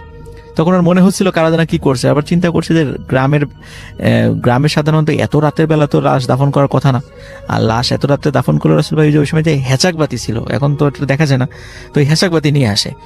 এরকম কেন? তখন বলছে ওখানে কে। তখন ওরা চিন্তা করে সর্বনাশ, ধরা খেয়ে গেছি। তো তখন ওরা লাশটা ওই রকমই ফেলে তিনজন ওই ভো দৌড় ওখান থেকে চলে যায়, আবার তাদের গ্রামে চলে যায়। তখন ওই লোক ওই কবরস্থানে এসে ওই হারিকেনের আলোতে দেখে যে এই অবস্থা, সকাল বিকালে লাশ দাফন হয়েছে এই অবস্থা। তখন উনি আশেপাশের লোকজনকে ডেকে তোলেন, আশেপাশে যারা ছিলেন। তো সবাই এসে আবার যথারীতি ওই পরিবারের লোককে খবর দেয়। ওই রাত্রেই আবার মানে ওই লাশটা আবার যথাস্থানে রেখে উপরে বাঁশ দিয়ে আবার ঠিকঠাক মতো কবরটা দিয়ে দেওয়া হয়। তো রাসেল ভাই এই ঘটনার পর থেকেই আসলে মানে ঘটনাটার মানে মূল ঘটনা শুরু আর কি। যেই তিনজন ওই রাত্রে বাড়িতে চলে যান এবং রাত্রেবেলা বাসায় গিয়ে যার যার বাড়িতে গিয়ে ঘুমিয়ে পড়েন। আর যেহেতু তারা ধরা পড়ে নাই, সুতরাং বলে দেয় এই ঘটনার জন্য আমরা কখনোই কেউ না জানে, জানলেই তো অনেক সমস্যা। আর রাসেল ভাই এটা নিয়ে তারা অনেকে চিন্তাও করেন নাই, ওটা ছিল একদম অজপাড়া গায়ের মতো। তারা চিন্তা করছে হয়তো বা কাফন চোরের কাজ, এটা কাফন চুরি করতে আসছিল, পারে নাই, এরকম তারা মনে করেছে। তারা আসলে ওই ম্যাগনেট বা এই টাইপের মানে ওইভাবে তারা চিন্তাও করে নাই এরকম হতে পারে। তারা কাফন চোর অনেক বহু আগে থেকেই তো এই ধরনের ঘটনা ঘটে থাকে। তো যাই হোক, তো ওই রাত্রেই ওই তিন বন্ধু সবাই একই স্বপ্ন দেখে যে ওই যে লাশটা চুরি করতে গিয়েছিল ওই লাশটার তো তারা চেহারাটা খুলে ফেলেছিল যে কেমন দেখা যায় আর কি, মানে যখন উঠাবে আর কি, তখন দেখে ওই লাশটা মানে বিভৎস চেহারায় এসে আস্তে আস্তে সাপের আকৃতি ধারণ করে। সাপের আকৃতি ধারণ করে ওদেরকে ধাওয়া করতে থাকে এবং ধাওয়া করার একটা পর্যায়ে তাদেরকে ছোবল মারে। এই স্বপ্ন দেখার পরে সকালবেলা তিন বন্ধু আবার এক জায়গা হয়ে সবাই, একজন বলে যে আমি তো এই স্বপ্ন দেখেছি, আরেকজন বলে হ্যাঁ আমিও তো দেখেছি, আরেকজন বলে আমিও তো দেখেছি। এবং শুধু রাসেল ভাই একবার দেখে না, প্রতি রাত্রে এটা দেখতে থাকে এবং চিৎকার চেঁচামেচি করতে থাকে, সাপ সাপ সাপ বলে চিৎকার চেঁচামেচি। তো এ তার স্বপ্নের বিষয় গেল। এর মধ্যে কি হয় রাসেল ভাই, ওদের বাড়ির উঠোনে এই সাপের উপস্থিতি দেখা যায়। এবং প্রথম দিকে শুধু ওই তিন বন্ধু যাদের বাড়ি আর কি তারা দেখতো এবং পরে পরিবারের লোকজনও দেখে এবং তারাও চিৎকার চেঁচামেচি শুরু। যখন চিৎকার চেঁচামেচি বেশি পর্যায়ে চলে যায় তখন কখনো কখনো সাপ মানে উধাও হয়ে যায়। আবার কখনো এমন হয় যে ওই তিনজনের কোনো একজন রাত্রে বা দিনের বেলায় যে রাস্তা দিয়ে হেঁটে আসছে, হঠাৎ করে দেখে পিছন থেকে একটা সাপ তাদেরকে ধাওয়া করছে। তো তারা দৌড়ে বিভিন্ন জায়গায় চলে যায়, একটা সময় দেখে যে না ওইটা নাই। তো এই সাপের আতঙ্কে মানে তাদের তিনজনই ঘর ছাড়া হয়ে যাওয়ার মতো অবস্থা আর কি। তো এরপরে তারা একটা সিদ্ধান্ত নেয়, তারা মানে যেহেতু আমাদের বাড়িতে প্রবলেম হচ্ছে, আমরা এক কাজ করি, তিনজন অনেক দূরে চলে যাই। তো ওইখান থেকে রাসেল ভাই একটা মানে বিল আছে, বিলের নামটা এই মুহূর্তে আমার ঠিক মনে পড়ছে না আর কি। তো ওরা চিন্তা করে বিল পার হয়ে পরের গ্রামে চলে যাবে, তো বা ওখানে ওই সাপটাপ থাকবে না এই চিন্তা করে। তো ওই বিলের কাছে গিয়ে তো ওই দিন আবার সন্ধ্যা হয়ে যায়। তারা চিন্তা করে যেহেতু আমাদের কাছে টুকিটাকি খাবার আছে, তারপর নৌকাটা নিয়ে আজকে বিলের একদম মাঝখানে মাঝখানে রাত্রি যাপন করব। তো তো ওই পরিকল্পনা করে এবং একজনকে বলে যে একজন করে ঘুমাবা, মানে দুইজন ঘুমাবা, একজন হচ্ছে মানে জেগে থাকবে, পাহারা দেবে। ও রাসেল ভাই আমার মনে পড়ছে, ওই বিলটার নাম হলো সিটকি বাড়ি। ওনারা বিলের মাঝখানে ওখানে চিন্তা করে আজকে রাত্রে আমরা বিলের ভিতরে থাকবো, তো একজন জেগে থাকবে। এখন আসলে যিনি জেগেছিলেন উনি অনেক রাত, চাঁদের আলো দেখা যাচ্ছিল তখন, অনেক রাত হঠাৎ করে মনে হচ্ছে যে কোনো শিয়াল বা কুকুর জাতীয় কোনো জিনিস সাঁতার কেটে এই মাথা থেকে ওই মাথা পার হওয়ার চেষ্টা করছে। কারণ অনেক সময় আসলে যে শিয়াল কিন্তু পার হয়, তখন দেখছে যে শিয়ালটা মানে শিয়ালের মতোই জিনিসটা ওই মাথাটা আর কি মানে আস্তে আস্তে তাদের নৌকার দিকে মুভ করে আসছে। তখন উনি চিন্তা করে কি ব্যাপার, এদিকে আসছে কেন। উনি মনে করছে স্বাভাবিক হয়তো বা আসে, মানে কোনো খাবার টাবার আছে এই চিন্তা করে হয়তো বা আসছে, বা নৌকায় আশ্রয় নেওয়ার জন্য ওঠার জন্য আসতেছে, সাঁতার কেটে ক্লান্ত হয়ে গেছে, এখান থেকে তারাই দিব। কিন্তু রাসেল ভাই যখনই ওই মাথাটা আস্তে আস্তে কাছে চলে এসে সাঁতার কাটতে কাটতে হঠাৎ করে দেখে যে এটা আসলে সেই সাপটা, যে সাপটা তাদেরকে তাড়া করতো। সাপটা একদম নৌকার উপরে উঠে বসে। তখন অন্য দুইজনও ঘুমের ঘোরে চিৎকার করে উঠতে থাকে। তারা ঘুমের ভিতরে এত ভয় পায় এবং তিনজন একত্রে চিৎকার, আর রাসেল ভাই চতুর্দিকে ওইভাবে কোনো বাড়িঘর নাই, বিলের মাঝখানে। তখন ওই চিৎকার চেঁচামেচির একটা পর্যায়ে হয় কি, ওই সাপটা চলে যায় ওই নৌকা থেকে নেমে আস্তে করে, আবার ঠিক যেভাবে আসছিল সবাই দেখছে ওইভাবে চলে যাচ্ছে। তো রাসেল ভাই ওই ঘুম থেকে ওঠার পরে যে দুইজন ঘুমাচ্ছিলেন, ওনারা আসলে এত ভয় পেয়েছিলেন, ওনারা মাত্র কয়েকদিনের মাথায় জ্বর হয়ে মারা যায়। এবং যিনি ওই সর্বশেষ যিনি জীবিত ছিলেন, কাউকেই কিন্তু রাসেল ভাই সাপে কাটে নাই, কাউকে কাটে নাই, ওনারা ভয়েই মারা গিয়েছিলেন।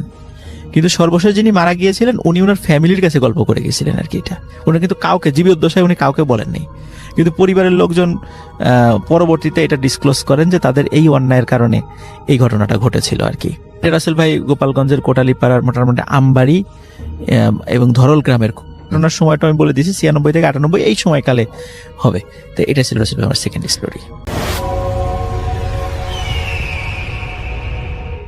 আমি এখন যে ঘটনাটা শেয়ার করব, ঘটনাটি পাঠিয়েছেন আমার কাছে, তার নাম হচ্ছে সুমন মিয়া। তার বাড়ি হচ্ছে মানিকগঞ্জ জেলার কোন একটা এরিয়াতে। এটা গাজীপুর থেকে শুরু। তিনি যে ঘটনাটা আমাদেরকে শেয়ার করেছেন সেটা শুরু হচ্ছে গাজীপুর থেকে। তো তিনি যেভাবে শেয়ার করেছেন যে তিনি বলেছেন যে একটা মনোযোগ দিয়ে একটু শুনতে হবে, এবং 2015 সালের ঘটনা। তিনি বলেছেন তাদের পরিবারের সবাই এরকম, যে একরকম কবিরাজ, তার মা নাকি জিন ভূত যাই বলা হোক না কেন এসব নিয়ে কাজ করতেন। তো ঘটনাটা 2015 সালের জানুয়ারি মাসের 7 তারিখ। তখন তিনি গাজীপুরে একটা কার্টুন কোম্পানিতে চাকরি করতেন। এক রাতের কথা, তিনি একদিন একটা স্বপ্ন দেখেন যে একটা ছেলে তার পরিবারের সবার সাথে ঝগড়া করে কোন একটা কাঠ বাগানের একটা গাছে ফাঁসি দিয়েছে। তো স্বপ্নটা দেখার সাথে সাথে তিনি ঘুম থেকে উঠে যান। তো যেহেতু তিনি ব্যাচেলার ছেলেদের সাথে থাকতেন, মানে মেসে থাকতেন, তো এসব একা একা ভেবে মনে করেন যেটা হয়তো স্বপ্ন ছিল আর কিছুই না। তিনি তখন ব্যাচেলার ছেলেদের সাথে থাকতেন আর কি। তো নিজেকে শান্ত করার চেষ্টা করছিলেন, করে একটা সময় আবার ঘুমিয়ে পড়েন। এটা উনি জানতেন না যে তার সামনে কি ঘটতে যাচ্ছে। তখন সকাল 7টা বাজে। তার বাসার মানুষজন সবাই বলা বলি করছিল যে একটা ছেলে তাদের এলাকায় কাঠ বাগানে ফাঁসি দিয়ে মারা গেছে। এই কথা শোনার পর তার পা থেকে মাটি সরে গেছে। তিনি শান্ত করতে পারছিলেন না, ট্রমাটাইজড হয়ে গেছিলেন, কারণ যেটা তিনি স্বপ্নে দেখেছেন সেটাই ঘটেছে। নিজেকে শান্ত করেন তিনিও দেখতে গেলেন ব্যাপারটা কি, আসলে কি সত্য কিনা। তিনি দেখলেন যে এই ছেলেটাকে যাকেই তিনি স্বপ্নে দেখেছিলেন, সেই লাল শার্ট হাফ প্যান্ট পরা ছেলেটা দেখতে কালো ধরনের, শরীর মোটামুটি ভালো ছিল, সেই একই ছেলেটাই ফাঁস নিয়েছে। তিনি অবাক হয়ে গেছেন। তিনি কিছু না বলেই বাসা থেকে চলে আসেন আর ভাবলেন এটা কি হলো, তার সাথে কি হলো। এটা তিনি আসলে ছেলেটা মারা গেছে সেটা একটা রিজন, কিন্তু তার সাথে এটা কেন ঘটলো এটা চিন্তা করে তিনি বারবার অবাক হয়ে যাচ্ছিলেন। নিজের ভেতরে এই প্রবলেমটা তিনি কাউকে বলতে পারছিলেন না। এমন একটা পর্যায়ে তিনি এই বিষয়টা তার এক বড় ভাইকে জানান। সে বলল এটা হয়তো মনের ভুল, কিন্তু এটা তো তিনি জানতেন যেটা ভুল না। সুমন ভাই এটা জানতেন না, ভুল না। যাই হোক, এটা ভুলে যাওয়ার কথা চিন্তা করছিলেন। সারাদিন বন্ধুদের সাথে গল্প করে কোনো মতে ভোলার চেষ্টা করছিলেন, কিন্তু এটা থেকেও খারাপ কিছু হবে সেটা তিনি চিন্তা করেননি। রাতের বেলা তিনজন বাসায় এসে ঘুমালেন। ওই দিন রাতে তিনি একটা স্বপ্ন দেখলেন যে তার বাসার সামনে একজন পরিচিত বড় ভাইয়ের বাসা, তার মা মারা গেছেন, সবাই কান্না করছে। আর তার সেই মরা মা তাকে দেখে বলছে তার কোনো ছেলে মেয়ে ভালো না, সবাই তাকে অনেক কষ্ট দিচ্ছে, একদিনও নাকি শান্তিতে থাকতে দেয়নি। আরো এমন কথা তিনি স্বপ্নে দেখছেন। তো তিনি এসব দেখার পর ঘুম থেকে উঠে অবাক হয়ে যায়, কি দেখলেন তিনি। এবং তিনি এরকম পরপর 2 দিন এরকম জিনিস দেখবেন তার সাথে, বা তিনি দেখবেন কেন সেটা তিনি ভেবে পাচ্ছিলেন না। আবার নিজেকে তিনি শান্ত করে ঘুমিয়ে যান। সকালবেলা মসজিদে মাইকের সাউন্ড আসছে যে এই বাড়ির এই জন এই টাইমে মারা গেছে। তিনি শুনে ঘুম থেকে উঠে ভয় পেয়ে যান। আজ জানি না কি হয় তার সাথে। যাই হোক, তার একটা ভালো দিক ছিল যে তিনি তাদের এখানে যেই জায়গায় কোনো মানুষ মারা গেলে তিনি জানাজা পড়তে যেতেন, আর কোনো হেল্প দরকার হলে তারা, ওইটা ছোটবেলা থেকেই অভ্যাস যে কেউ যদি মারা যেতেন তিনি ওই জায়গায় অ্যাটেন্ড করতেন আর কি। তো সেদিনও তিনি তাই করেন।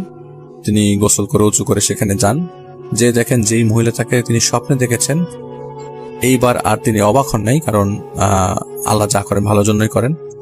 সে চাইছে বলেই তিনি এসব দেখেছেন। এবার কাউকে কিছু বলেন নাই। তিনি জানাজা শেষ করে বাসায় এসে ভাবছিলেন এমন কেন হচ্ছে তার সাথে, কারণ এইভাবে চলতে থাকলে তো তিনি পাগল হয়ে যাবেন। তিনি এই মহিলাকেই যাকে স্বপ্নে দেখলেন তিনিই পরের দিন মারা গেলেন। তিনি বয়স্ক ছিলেন, তিনি মারা গেলেন। কিন্তু কথা হচ্ছে যে তিনি এটা কেন দেখলেন, তো তিনি পাগল হয়ে যাবেন এরকম অবস্থা আর কি। তো পরে তিনি নানির বাড়ি যাবেন তাই ঠিক করেন। তিনি তার বাবাকে বলে কিছুদিনের জন্য তার নানির বাড়িতে চলে যান। ঘটনা শুরু হয় নানির বাড়ি থেকে। তিনি যখন নানির বাড়িতে চলে যান, তার নানির গ্রামের বাড়িটা হচ্ছিল বাটের মুড়ি। অনেকেই এই নামটা চিনবে অথবা না চিনতেও পারে। যাই হোক, ওখানে তার ছোটবেলার বন্ধু ছিল, তার নাম সুজন। আসলে সেটা একটা ছদ্মনাম। তো কিছুদিন ভালোই গেল, সেখানে কোনো প্রবলেম হচ্ছিল না। তার বন্ধুর সাথে তিনি ঘোরাঘুরি করছিলেন, মজা করছিলেন, যতটুকু পর্যন্ত তিনি নানি বাড়িতে গেলে করেন। তিনি একটা ঘটনা সুজনের কাছ থেকে কালেক্ট করেন। এটা আর কেউ কখনো জানেনি, এটা তিনি জেনেছেন। তো সুজনের মতো তিনি বলার চেষ্টা করছেন যে সুজন যেভাবে তিনি তার কাছে শেয়ার করেছেন যে সুজনের বাসা থেকে তার বন্ধু রাজীবের বাসা যেতে বেশিক্ষণ লাগে না, 2 মিনিট লাগে। রাজীব ছিল তার খুব ভালো বন্ধু। সুজন যাই করতেন রাজীবের সাথেই করতেন। রাজীবের বাবা ছিল আবার কবিরাজ স্বভাবের মানুষ। মানুষের ছোটখাটো সমস্যার সমাধান করতেন। জ্বর, কাশি, বাচ্চা যদি না খেতে চায়, না ঘুমাতে চায়, এসব কিছু সমস্যার সমাধান করতেন। এবং ছোট থেকেই রাজীব এসব জিনিস দেখতে দেখতে বড় হয়েছে। আর ওরও খুব ইচ্ছা ছিল যে বড় হয়ে কবিরাজ হবে, মানুষের পাশে দাঁড়াবে। তো রাজীবরা ছিল হিন্দু ধর্মাবলম্বীর মানুষ। তো তার সাথে সুজনের সাথে এসব নিয়ে কোনোদিন কোনো ঝামেলা হয়নি। তো একদিন ওর মাথায় কি যেন একটা ভূত ঢুকে যায়। ও সুজনকে নিয়ে নাম করা বড় কবিরাজের খোঁজ করতে থাকে। সুজনের আবার এসব নিয়ে বেশ আগ্রহ ছিল, আর তিনি এসব জিনিস এনজয় করতেন। এই জন্য তিনি তার সাথে থাকতো, মানে সুজন রাজীবের সাথে থাকতো। যাই হোক, আল্লাহ চাইলে এমন একদিন তাদের বাসায় পাশে কোন একটা ভূতে, জিনে, যাই বলা হোক না কেন, তিনি এইসব জিনিসের আসলে ওয়েট করতেন। জিন ভূত কিছু একটা ধরবে, দেখতে যাবে। এবং এমন একটা ঘটনা ঘটেও, তাদের এলাকাতে কোনো একটা মেয়েকে অথবা জিনে ধরেছিল। তো তাদের এলাকার কোনো কবিরাজ নাকি কোনো কিছু করতে পারে নাই বিধায় ওই গ্রামের বাইরে থেকেই একজনকে নিয়ে আসা হয়। তো সেইখানে ওই তার বন্ধু, সুজনের বন্ধু যে রাজীব, সে খবর পায় যে একজন নতুন কবিরাজ আসছে এখানে ডিল করতে। তো তিনি খাওয়া দাওয়া ভুলে এই কবিরাজকে দেখতে চলে আসে এবং সাথে করে সুজনকেও নিয়ে আসে। সুজনও আসে। ওই কবিরাজ ওই মেয়েকে বড় একটা সার্কেল করে, সার্কেলের ভেতর মেয়েটাকে বসিয়ে কি জিনিস পড়ছিল, তারা কাজ করছিল। তো তারা সবাই, অনেক মানুষের ভিড়, তো সবাই ফাঁক দিয়ে দেখছিল যে কবিরাজটা কি করে বা কি করছে মেয়েটার সাথে। তো কিছুক্ষণ পরে ওই মেয়েটা অজ্ঞান হয়ে যায়। তো রাজীব তাকে বলে যে কবিরাজের থেকে ওই সব শিখবে, ও আরো কিছু শিখতে চায়। তো তিনি আর রাজীব চলে আসে। তো রাজীব কিভাবে জানে ওই কবিরাজের ঠিকানাটা বের করে ফেলে। তো একদিন বিকালে যে ঠিক করে কবিরাজের বাসায় যাবে। তো তিনি, এবং একা তো করতো না রাজীব কোনো কিছু, সুজন ছাড়া, সুজনকে সাথে করে নিয়ে যায়। তো রাজীব বলতে থাকে যে ওই লোকটাকে একটা বট গাছের নিচে পাওয়া যাবে। তো তিনি যান এবং তারা দুজন মিলে যান এবং সেখান থেকে 5 হাত দূরে তারা কবিরাজের সাথে কথা বলছিল। তো ওই কবিরাজ যখন তাদের সিরিয়াল আসে, তারা যখন কথা বলে, তখন ওই কবিরাজ বলে যে তোরা যে কাজের জন্য এসছিস সেটা কোনোদিন হবে না। তো সুজন সাহেব ও রাজীব অবাক হয়ে যায়। এই কবিরাজ তাদের নাম না জানলো, কেমন করে ভাবলো যে তারা কবিরাজি শিখতে এসছে। তো মানা করার একটা পর্যায়ে রাজীব একদম পা ধরে ফেলে যে আমাকে শিখতে হবে। তো কবিরাজ অনেক কিছু বলছে, তোর সাহস নাই, তুই পারবি না, মরে যাবি, এইসব কথা রাজীবকে সে বলছিল, কবিরাজ বলছিল। কবিরাজ রাজি হচ্ছিল না। তো একটা পর্যায়ে রাজি হয় নাই। তো সেদিন তারা চলে আসে এবং চলে আসার পর প্রায় 7 দিন সুজনের সাথে রাজীবের দেখা হয়নি। তো পরে 7 দিন পর রাজীবের সাথে তার যখন দেখা হয়, তখন জিজ্ঞেস করলো, কিরে কই ছিলি? 7 দিন তোর দেখলাম না, বাসায়ও নাই, তোর বাসায় গেলাম, তোরে পাইলাম না। তো রাজীব বললো ওই 7 দিন নাকি কবিরাজের বাসার সামনে পড়েছিল কবিরাজকে রাজি করার জন্য। তো একটা পর্যায়ে নাকি সুজন জিজ্ঞেস করে, রাজি হয়েছে নাকি? বলে হ্যাঁ রাজি হয়েছে, আজ যেতে বলেছে, তুইও চল আমার সাথে। তো সুজন বলে না, আমি যাব না ভাই, তুই যা, পরে তুই যা, আমি পারবো না যেতে। পরে রাজীব অনেক জোরাজোরি করে তাকে রাজি করায়। তো সেই বট গাছের নিচে তো সেই কবিরাজ তার সামনে যে বসে। কবিরাজ চোখ খুলে রাজীবকে বলে যে আমি জানি সুজন তোর বিশ্বাসী বন্ধু, কিন্তু তারা দুজন ছাড়া আর কেউ কিছু জানলে তাহলে কিন্তু সমস্যা হবে, এবং কাউকে যদি বলিস তাহলে কিন্তু মারা যাবি। রাজীব বলে, সমস্যা নেই, আমরা কাউকে কিছু বলবো না। আসলে বলতে গেলে ওই কবিরাজ কালো জাদু করতো, ব্ল্যাক ম্যাজিক করতো। কবিরাজ রাজীবকে বললো যে তুই যদি আমার একটা কাজ করে দিস তাহলে আমি তোকে সব শেখাবো। রাজীব বললো যে আপনি যা করতে বলেন আমি তাই করব। কবিরাজ বললো যে এই কাজ এত সহজ না, এর মধ্যে ভুল হলে শেষ, সব শেষ। তো সুজন বসে বসে সব শুনছিল, কারণ সে তো আসলে ব্যাপারে ইন্টারেস্টেড, শুনে দেখতে কিন্তু কিছু করতে না। আরেক দিক দিয়ে সুজন অনেক সাহসী একটা ছেলে ছিল, ভয় পেত না সহজে।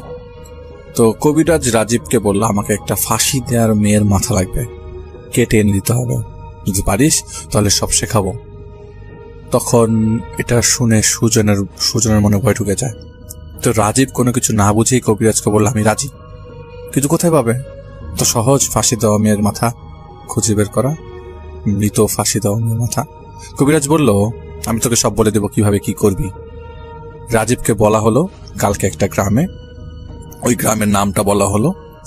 তো ওই গ্রামে একটা মেয়ে হয়তো বা এরকম কিছু ঘটতে পারে, তুই আগের থেকেই থাকবি এবং ওই যে ওড়নাটা দিয়ে ফাঁসি দিবে সেই ওড়নাটা আমাকে এনে দিবি, পরে বলে দিব কি কি করতে হবে। রাজীব বলল আচ্ছা। পরের দিন সত্যি সত্যি একটা মেয়ে ওই জায়গায় ফাঁসি দিয়ে মারা যায় এবং সুজন এবং রাজীব সেই বাড়িতে যায়। সে ভয়ে ছিল, কারণ এটা তো একটা সেন্সিটিভ ইস্যু, একটা মেয়ে মারা গেছে এবং রাজীব সেই ওড়না নিয়ে বের হবে। কিন্তু একটা পর্যায়ে রাজীব নাকি সে ওড়নাটা নিয়ে বের হয় এবং সেই কবিরাজের কাছে আসে এবং সেই ওড়নাটা সাকসেসফুলি ওরা কবিরাজের কাছে নিয়ে আসে এবং কবিরাজ যে ওড়নার ঘ্রাণ শুকে বলে যে এটা সে ওড়না না, সঠিক ওড়না নিয়ে আসতে হবে।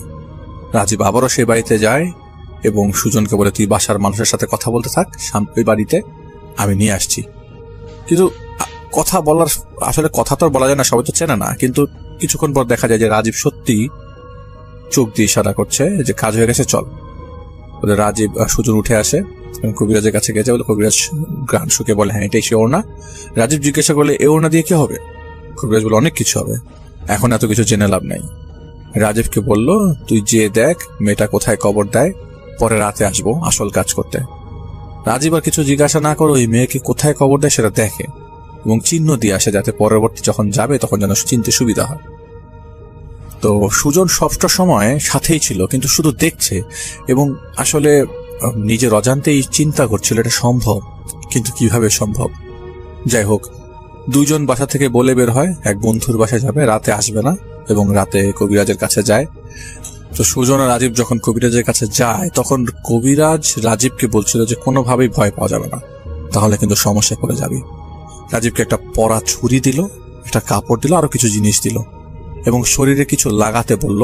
সেটা পরার তেল হতে পারে, আমি আসলে প্রপারলি জানি না, মানে রাজীবের সুজন প্রপারলি জানেন এটা পরার তেল নাকি।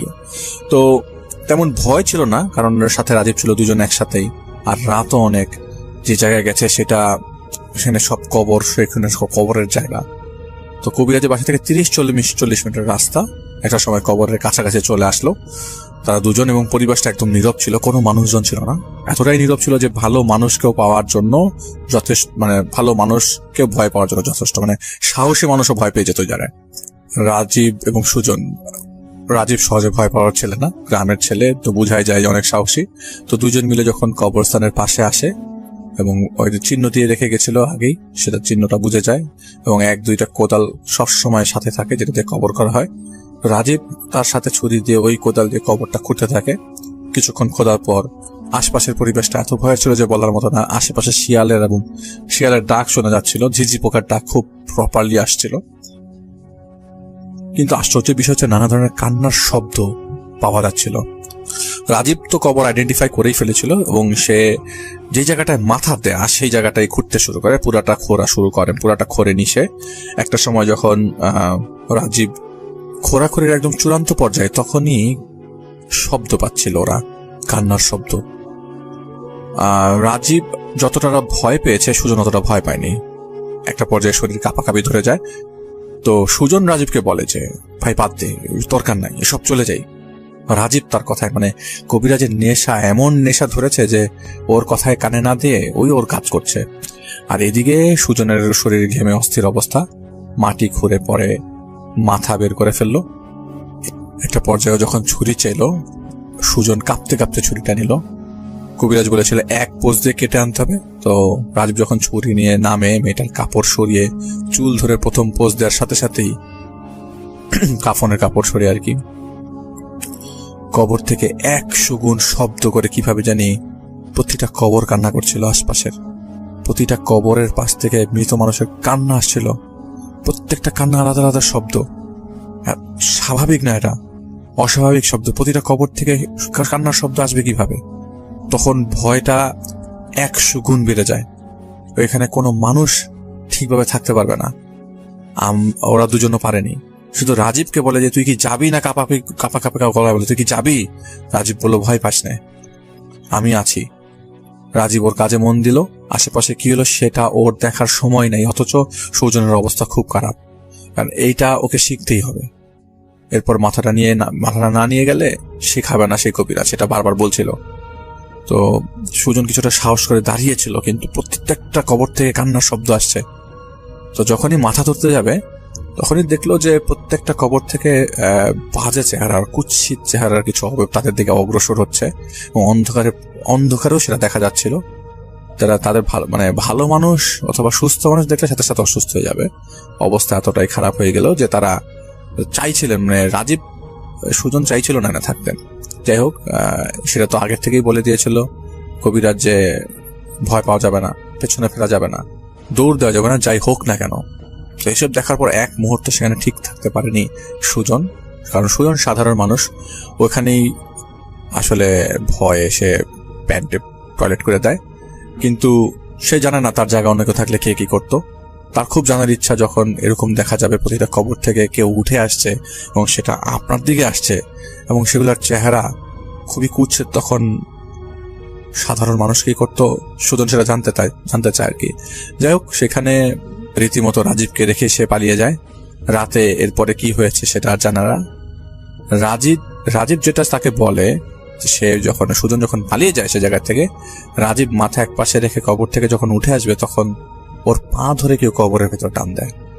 তখন সে ভয় পেয়ে যায়, কারণ সে যেহেতু সুজন এখানে ছিল না, আর কবিরাজ ওকে কিছু জিনিস শিখিয়ে দিয়েছিল। সেটা যখন ও পরে, তখন যারা যে পা ধরে টান দিয়েছিল তারা সেটা ছেড়ে দেয় এবং সে উপর উঠে আসে।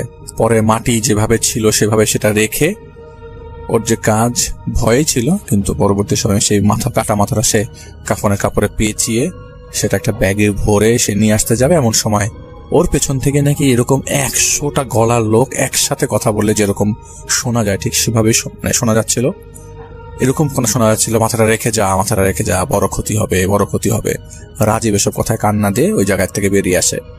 এমন সময় রাজীবের মনে হলো হাজার হাজার অবয়ব ওর পেছনে আসছে, এবং ওই সময়ও ভালো ভয় পেয়ে যায় এবং এক দৌড় দিয়ে কবিরাজের বাসার সামনে চলে আসে। কিন্তু কবিরাজের বাসার সামনে আসার পর সে আর নিজেকে ধরে রাখতে পারে না, জ্ঞান হারিয়ে ফেলে। কবিরাজ রাজীবের অপেক্ষায় ছিল। তারপরে রাজীবের আর কিছু মনে নেই। রাজীব সকালবেলা দেখে সে তার রুমে শুয়ে আছে তার বাড়িতে। পরে সে যখন স্বাভাবিক হয় তখন সুজনের সাথে দেখা হয়। রাজীব বলে চল দেখে আসি কবিরাজ কি করে। সেদিন রাতে আসলে দেখার জন্যই যাওয়া, সুজন কবিরাজের বাড়িতে যায় রাজীবের সাথে, এবং সেদিন কোনো সমস্যা হয় নাই। কবিরাজের বাসায় যাওয়ার পর কবিরাজ বলল ভেতরে আসতে। তো তারা যখন যায়, রাজীব কিছু বলার আগে কবিরাজ বলল আমি সব জানি, এখন দেখো আমি কি করি। তো তাদের সামনে যে মাথাটা আছে সেটা আগুনের উপর রাখা হলো। ওরা দেখছিল যে মাথার চামড়া গলে গলে একটা বাটিতে তেলের মতো কিছু পড়ছে। এমন করে অনেকক্ষণ পর যখন সব তেল বের হয়ে গেল, রাজীবের শরীরে সেটা দেওয়া হয় এবং কিছু তেল সুজনকেও দেওয়া হবে। তো সুজন বলে যে না আমার এসব দরকার নেই। তো ওই রিচুয়াল শেষ করার পর কবিরাজ নাকি পরে রাজীব এবং সুজনকে বলে যে ওই মাথার খুলিটা ভেতরে রেখে এসে বলে যে চলো একটা কাজ আছে, তোমাদেরকে নিয়ে যাব, তোরা দেখবি আর শিখবি। তো রাজীব আর তিনি কোনো কথা না বলে তার সাথে যায়। একটা মেয়েকে খারাপ কিছুতে ধরেছে, সেই কবিরাজ ওই মেয়েকে আবারও একটা গোলবৃত্ত আঁকে, সেই গোলবৃত্তের ভেতর তার মাঝে বসায় এবং তারপর কিছু বলে এবং সেই তেল তার নাকে ধরলে কিছু জায়গায় লাগিয়ে দেয়।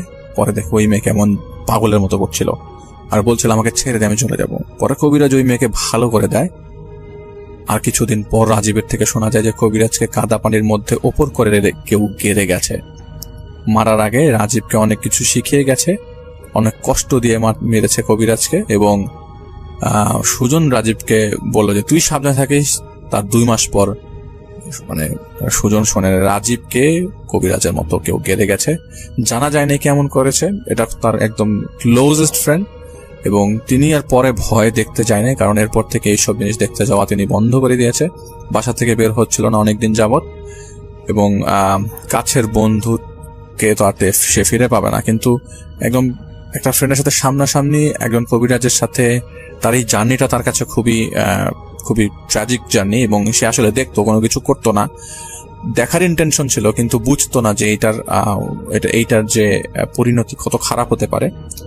এইসব শুনে পরে সুজনের ফ্রেন্ড মানে যিনি আমাদেরকে ঘটনা পাঠিয়েছেন তারও খুব খারাপ লাগে। পরে তিনি শান্ত করে তাকে বাসায় নিয়ে আসে।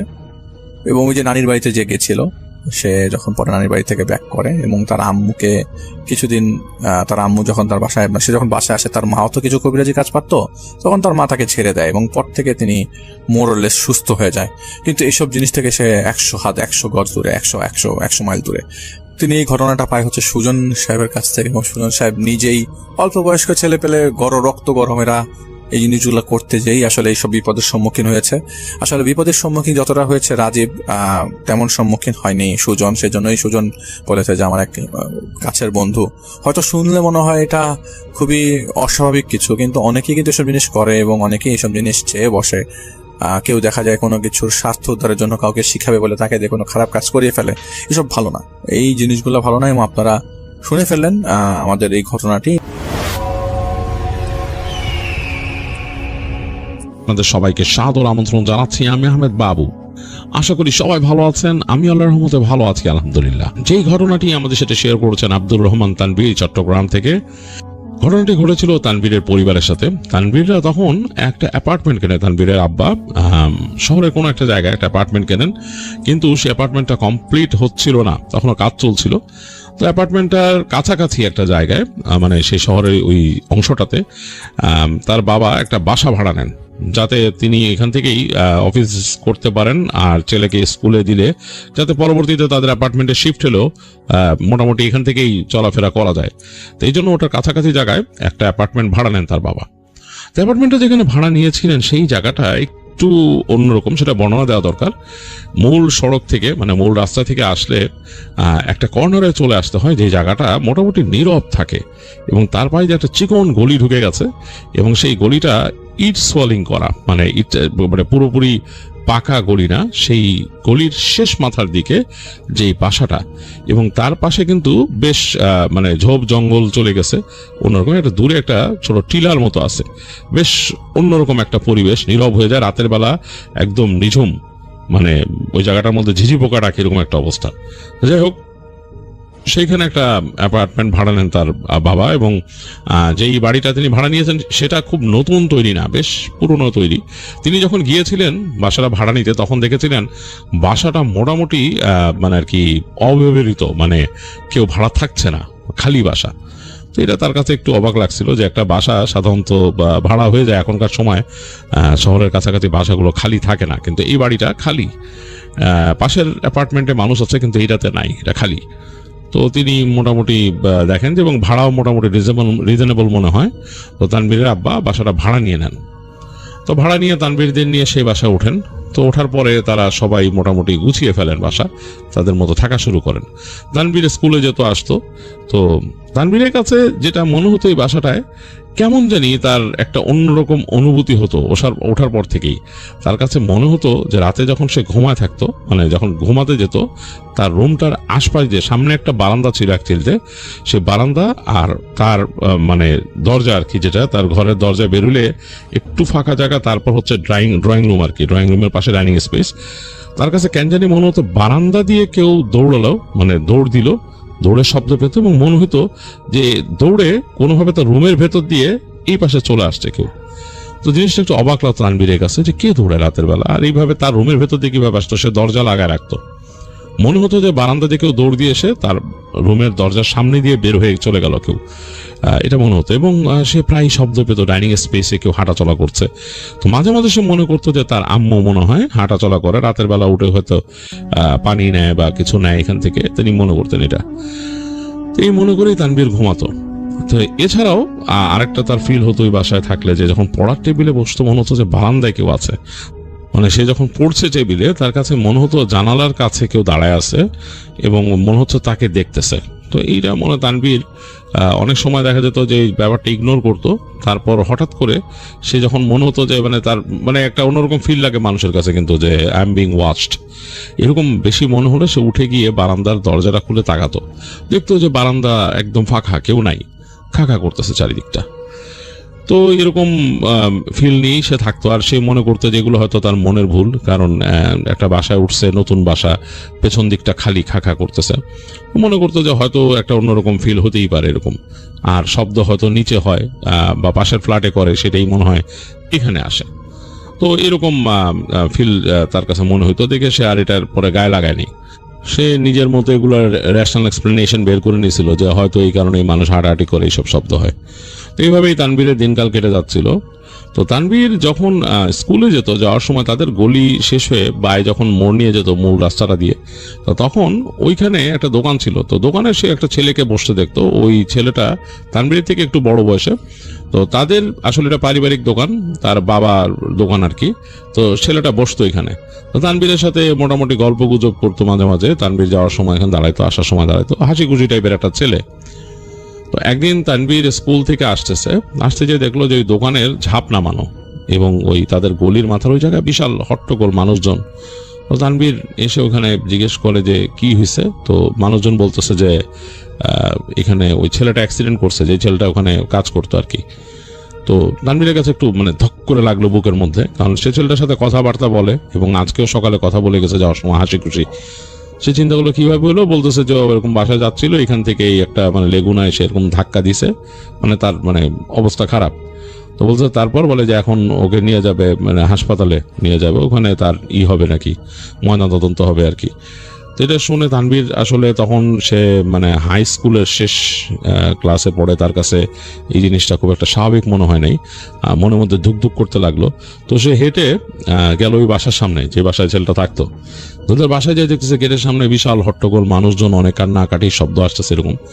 তো সে ওখানে ঢুকে গিয়ে সে চিন্তা করে তার আম্মু শুনলে তাকে হয়তো যেতে দিবে না। তো এই চিন্তা করে সে মানে বাসায় ঢুকে আস্তে আস্তে করে সামনে যেয়ে দেখে খুব মানে হইচই হইতেছে ওখানে, মানে একটা রাখা, একটা মানে ইসের মধ্যে এরকম বিছানার মতো রাখা, ওইটার উপর একটা কাপড় দিয়ে পেঁচায় রাখা ছেলেটার বডিটা। তো সে মানুষের সামনে দিয়ে যায় দেখতে। তো দেখতেছে যে ওই ছেলেটার কাপড় সরায় এক মহিলা কাঁদতেছে ওখানে চিৎকার করে। তো চেহারাটা এমন হয়ে গেছে অ্যাক্সিডেন্টের কারণে, তানভীরের বুকের মধ্যে ধক করে উঠলো ভয়ে, মানে সে মানে ভয় পেয়ে গেল চেহারাটা দেখে। ঠিক তখনই তার কাছে মনে হলো যে ছেলেটা চোখ মেলে তার দিকে তাকাইছে এবং তার দিকে করুণ ভাবে তাকাইছে। তো তানভীর মানে পড়ে যাচ্ছিল সেখানে, মাথা ঘুরে। সে শুনছে, জানে যে সবাই জানে যে ছেলেটা নাই, তো মানুষজন ঘিরে আছে, সেখানে কান্নাকাটি হচ্ছে। এই অবস্থা তার কাছে মনে হয় তার দিকে করুণ ভাবে তাকাইছে।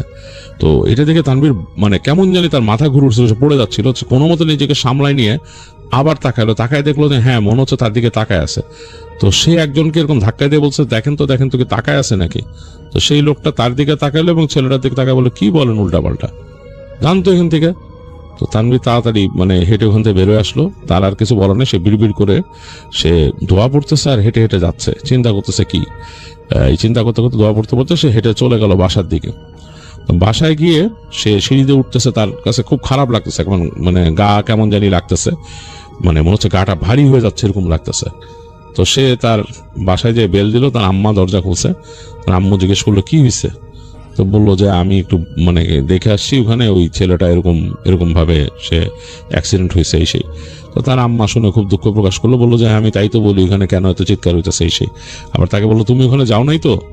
তো তানভীর বললো যে আমি ওখানে একটু থামছিলাম। তো তার আম্মা বলে, কেন তুমি থামছো। বলে যে আমি এরকম ওখানে দেখতে থামছিলাম। তো তার আম্মা মানে খুব রাগ করলো যে এরকম যাওয়া উচিত না, তোমার বয়সটা তো বেশি না, তুমি এখন এই বয়সে এরকম এগুলো দেখলে মেন্টালি প্রেশার পড়বে তোমার। তখন সে বলে যে না, আমি এরকম ক্লাস 10-এ পড়ি, আমার এগুলা ইসের ব্যাপার না। তো তার আম্মা যাই হোক বকাঝকা করে বলে যে এরকম যাবা না, খবরদার, এগুলো যেন না দেখি কখনোই, ধরনের কোনো জায়গায় গেলে এরকম শুনলে যাবা না, পরবর্তীতে যখন নাকি তার জানাজা হবে তখন যাবা, এর আগে যাবা না। তো যাই হোক এগুলো বুঝাই দিয়ে তার মা তার মতো কাজে লেগে যান, তার বাসার যে কাজকর্ম আছে সেগুলো করতে থাকেন। তানভীর কেমন যেন একটু মনমরা হয়ে যায়, সে বাসায় এসে ফ্রেশ হয়, তার চেহারা ভাসতেছে তার মনে, ছেলেটার চেহারা, যে তার দিকে যে যেরকম তাকাইছে তার মনে হচ্ছে। সে এই পার্টটা সে তার আম্মুকে বলে নাই। তার আম্মু হয়তো বললে সে জানে যে তার আম্মু তাকে বলতো যে এটা তোমার একটা মানে হ্যালুসিনেশন হয়েছে, তুমি এরকম কিছু হওয়ার কথা না, আর তুমি কেন গেছো, আরো বকাঝকা করতো তাকে। তার কাছে কেন জানি এটা মনে হচ্ছে। তো সে ওই দিন মানে একেবারে সন্ধ্যা হয়েছে, সে আর পড়ায় মন বসাইতে পারতেছে না, সারাক্ষণ সে বসতেছে, পড়তে যাচ্ছে, যতটুকু পড়ে মনে হয় যে কি পড়ছে ভুলে গেছে, আবার দেখতেছে। যেরকম করতে করতে একসময় রাত হলো, বেশ রাত হয়ে গেছে। তো তানভীর চিন্তা করলো যে পড়া যেহেতু আজকে মনে আসতেছে না, ঘুমায় যাই। তো এই চিন্তা করতে করতে তানভীর একটু জানলা দিয়ে বাইরের দিকে তাকালো, বারান্দাটা লক করা, ওই দিন একটু ঠান্ডা ঠান্ডা ছিল, মানে শীত আসি আসি করতেছে এরকম, যেহেতু ঠান্ডা বাতাস দিকে দরজা খুলে না, জানলা দিয়ে সে বাইরের দিকে তাকালো। বাইরে তাকায় দেখতেছে একটা ধূসর চাঁদ, হ্যাঁ মানে এরকম, ওখানে একটা গাছ ছিল, নারকেল গাছ, সেগুলো পাতাগুলো নড়তেছে বাতাসে, কেমন দিনে একটা পরিবেশ বাইরে। আর তার কাছে মনটা একটু খারাপ লাগলো তার যখন চোখ পড়লো ওই ছেলেটার বাসার দিকে। তো বাসার দিকে যখন চোখ পড়ছে, সে অবাক হয়ে একটা জিনিস খেয়াল করলো, মনে হলো ওই ছেলেটার ওদের বাসা ছিল চৌচালা টিনের ঘর, উপরে মানে পাকা সেমি পাকা বাসা, উপরের ছাদটা হচ্ছে টিনের। তার কাছে মনে হলো ওই টিনের যে এখানে ভাঁজটা আছে, মানে যেখানে দুই ভাগ হয়েছে ভি এর মতো, ওই কর্নারে সে কিছু একটা দেখতেছে, ধোঁয়ার কুণ্ডুলির মতো একটা কিছু। তো ওইটা দেখে কেমন জানি তার কাছে মনে হলো যে অন্যরকম কিছু কিনা, ভয় পাইলো মনে মনে সে, মানে এটা স্বাভাবিক মনে হলো, নড়াচড়া করতেছে। তো তানভীরের আর সাহস হলো না ওদিকে যে ওই কিছু দেখার বা ওদিক থেকে সে গেট খুলবে বা বাইরে যাবে, তার সাহস হলো না। সে পর্দাটা টেনে আস্তে করে তার ঘরের ডিম লাইট জ্বেলে শুয়ে পড়লো বিছানায়।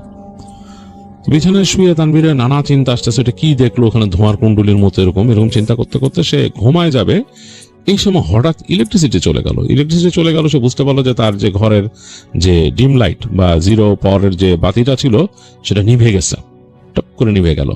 এবং ইলেকট্রিসিটি যাওয়ার সাথে সাথে একটা সাইলেন্স তৈরি হয় চারিপাশের, মানে বিভিন্ন রকমের যদি কারো বাসায় কোনো গ্যাজেট বা কিছু চলে সব তো থেমে যায় চারিপাশে, তো সেই কারণে কিন্তু একটা সাইলেন্স তৈরি হয়। তো এরকম একটা সাইলেন্স তৈরি হয়েছে গভীর রাতে, এবং নিস্তব্ধতা এমন ভাবে পেয়ে বসতেছে তানভীরকে, মনে হচ্ছে যে একেবারে তার নার্ভে এসে হিট করতেছে, ঝিঝি পোকার শব্দ, নিস্তব্ধতার একটা শব্দ, দূরে গাড়ির হর্ন পাওয়া যাচ্ছে, এরকম করতেছে। হঠাৎ করে তানভীরের মনে হলো যে তার জানালার ওই পাশে বারান্দায় খসখস খসখস শব্দ, মনে হলো যে ওই তার জানালার যে কাঁচের মধ্যে কেউ চাপ দিতেছে বা এরকম করে কোনো শব্দ করতেছে, এরকম হাত দিয়ে যদি কেউ ধরে, মানে কোনো মানুষ চাপ দেয়, এরকম একটা কেমন জিনিস শব্দ হইতেছে। তানভীরের কাছে মানে একটু ভয় লেগে গেল যে এই শব্দ কে করতেছে, মনে হচ্ছে বেশ মানে এইভাবে চাপ দিতেছে হাত দিয়ে। তানভীর ভয় পেয়ে সে গুটি সুটি মেরে, গায়ে একটা কাঁথা ছিল, কাঁথাটা গায়ের মধ্যে টেনে সে চুপচাপ পড়ে রইল অনেকক্ষণ। তার কাছে মনে হচ্ছে যে শব্দটা অনেক বেশি। একটু পরে জানালার মধ্যে সে নখের মতো শব্দ শুনলো, মনে হলো হাতের দিয়ে কড়া দিয়ে যদি নখ করে কাচের উপরে, সেরকম টক টক টক টক। তানভীর ভয়ে বলল না কে, সে চুপচাপ শুয়ে আছে। সে বোঝার চেষ্টা করতেছে নখটা কি আসলেই জানালা থেকে আসছে না দরজায় এসে কেউ করতেছে, তার মা বা কেউ হলে তো ডাকবে তাকে। দেখতেছে না, ঠক ঠক ঠক ঠক এরকম নখ, তারপর আবার মনে হচ্ছে যে জানালাটা কেউ চাপ দিতেছে, এবং বেশ ভয় লাগা শুরু করছে তার কাছে। ঘরটা অন্ধকার, ঘুরঘুরটি অন্ধকার, মনে হচ্ছে যে আরো অন্ধকার হয়ে যাচ্ছে। এই সময় সে চাপা কণ্ঠে ডাক শুনলো তানভীর। মনে হলো যে সে একেবারে মানে মনে করতে পারলো যে ওই যে ছেলেটা ছিল সে দেখছিল দোকানে, একদম ছেলেটার কণ্ঠ মানে ভাঙা ভাঙা ভাবে তার কানে আসতেছে, তানভীর বলে তাকে ডাকতেছে। তো সে থরথর করে কাঁপতে কাঁপতে, তারপরও তার মনের মধ্যে জানি কি হইলো, সে উঠে গেছে বিছানা থেকে উঠে সে জানালার কাছে যাচ্ছে দেখতে, এটা অনেকটা সম্মোহনের মতো। তো সে যখন জানলার পর্দাটা সরাইছে, সে দেখতেছে স্পষ্ট ওই পাশে এই মানে চাঁদের আলোতে, ঝাপসা চাঁদের আলোতে দেখতেছে, ঝাপসা চাঁদের আলো বলতে মানে চারটা মেঘে ঢাকা, এটার মধ্যে সে দেখতেছে জানালার ওই পারে একটা অবয়ব দাঁড়ানো, এবং অবয়বটা পুরোপুরি তার কাছে মনে হলো যে ওই যে ছেলেটা দাঁড়ায় ছিল সে ছেলেটা, এবং ছেলেটার চেহারা স্বাভাবিক না, সে যেরকম দেখে আসছিল সেনকে এই বিকেলবেলা, ঠিক সেই চেহারাটা ওখানে দাঁড়ায় আছে আবছা চাঁদের আলোতে। তো তানভীর ভয়ের চোটে ছিটকায় এসে তার বিছানায় পড়ছে, বসে সে গায়ের উপরে সেই তার যে কাঁথা ছিল সে টেনে এসে মাথা ঢেকে পড়ছে, থরথর করে কাঁপতেছে, আর সে দোয়া পড়তেছে। এবং সে আবার ডাক শুনলো তানভীর। তো এই সময় তার নার্ভের আসলে মানে এমন ভাবে হিট করলো, সে আসলে আর সহ্য করতে, চিৎকার করলো তার মার কথা, আম্মু আম্মু বলে চিৎকার করলো। চিৎকার করতেছে সে, একটু পরে সে দেখলো যে তার যে দরজার মধ্যে নক হচ্ছে, তার মায়ের নক। তার আম্মু জোরে জোরে বলতো, তানভীর দরজা খুলো, তানভীর দরজা খুলো। তো তার বাবাও বলতেছে পিছন থেকে, তানভীর দরজা খুলো, হ্যাঁ তানভীর চিৎকার করতেছে কেন? তো তখন সে উঠলো, উঠে সে তাড়াতাড়ি গিয়ে দরজাটা খুললো। দরজাটা খুলে ভয় পাচ্ছিল, তার মনে হচ্ছে সে বাপ মাকে দেখবে কিনা, কারণ সে কি দেখছে একটু আগে এটা চিন্তা করতেছে। তো তার মা এসে তাড়াতাড়ি হাত ধরলো, কি হয়েছে? তো সে বলতেছে যে আম্মু ভয় পাইছি। তো তোর বলতে কি ভয় পাইছে, কি হয়েছে? বলে যে আম্মু জানলাম সামনে জানি কে। তো তার আব্বা তাড়াতাড়ি আসলে, এখন ইলেকট্রিসিটি তো নাই, তার আব্বা তারপরও এগিয়ে গেল, এগিয়ে যেয়ে দেখলো যে তার আব্বা দোয়া পড়তে পড়তে দরজা খুললো। এটা তানভীর খেয়াল করলো, তার আব্বু দোয়া পড়তে পড়তে খুলছে দরজাটা বারান্দার দিকে। তো এটা খেয়াল করলো, করে সে মানে সে কাঁপতেছে। দরজা খোলার পরে হালকা একটা ঠান্ডা বাতাস ঢুকছে ঘরের মধ্যে। তার বাবা এদিক ওদিক তাকাইলো, তো দরজা লাগাই দিয়ে তার বাবা আবার দোয়া পড়লো, দোয়া পড়ে দরজাটা লাগাই দিয়ে বললো যে ঘুমায় যাও, কিচ্ছু নাই, কি কি দেখছো? তো তানভীর তার মাকে বলতেছে যে আমি অমুককে দেখছি এই জায়গায়। তো তার আম্মা বললো যে তোমাকে আমি মানা করছিলাম ওই বাসায় যেতে, তুমি আসলে এগুলো তোমার মনের মধ্যে এগুলো তৈরি হয়েছে, এগুলো হ্যালুসিনেশন, তুমি এগুলা ভয়ের কিছু না, এগুলো তুমি উল্টা পাল্টা দেখছো, দুঃস্বপ্ন দেখছো, সেখান থেকে আসছো, ঘুমের মধ্যে দুঃস্বপ্ন দেখছো, তুমি ভুলে যাও এগুলা। তো তার আম্মু দোয়া পড়ে দিল, তার আব্বুও দোয়া পড়ে তাকে ফু দিল, দিয়ে তার বাবাও বললো যে বাবা ঘুমায় যাও, ই করো না, ভয় পেও না বাবা, চিন্তা করো না, কিছু নাই, আমরা আসি না পাশের রুমে, কি এখানে উল্টা পাল্টা। হ্যাঁ দোয়া পড়ে দিল, ঘুমায় যায়, তুমি আসলে স্বপ্ন দেখছো, তোমার আম্মু বলছে। এগুলো বলে তার বাবা মা চলে গেল রুমে। তানভীর কিন্তু ঘরের মধ্যে শুয়ে মানে নর্মাল থাকতে পারতেছে না, সে অনেকক্ষণ শুয়েছিল। অনেকক্ষণ পরে ইলেকট্রিসিটি আসছে, মানে আবার লাইটটা জ্বলে উঠলো, তাদের এই ডিম লাইটটা। তো যখন লাইট জ্বলে উঠছে তখন তানভীর মনে মনে চিন্তা করলো যে মানে তার মানে মনের সাহস আসলো অনেকটা। যাই হোক, এইভাবে করে তানভীর ঘুমায় গেল ওই দিন রাতে।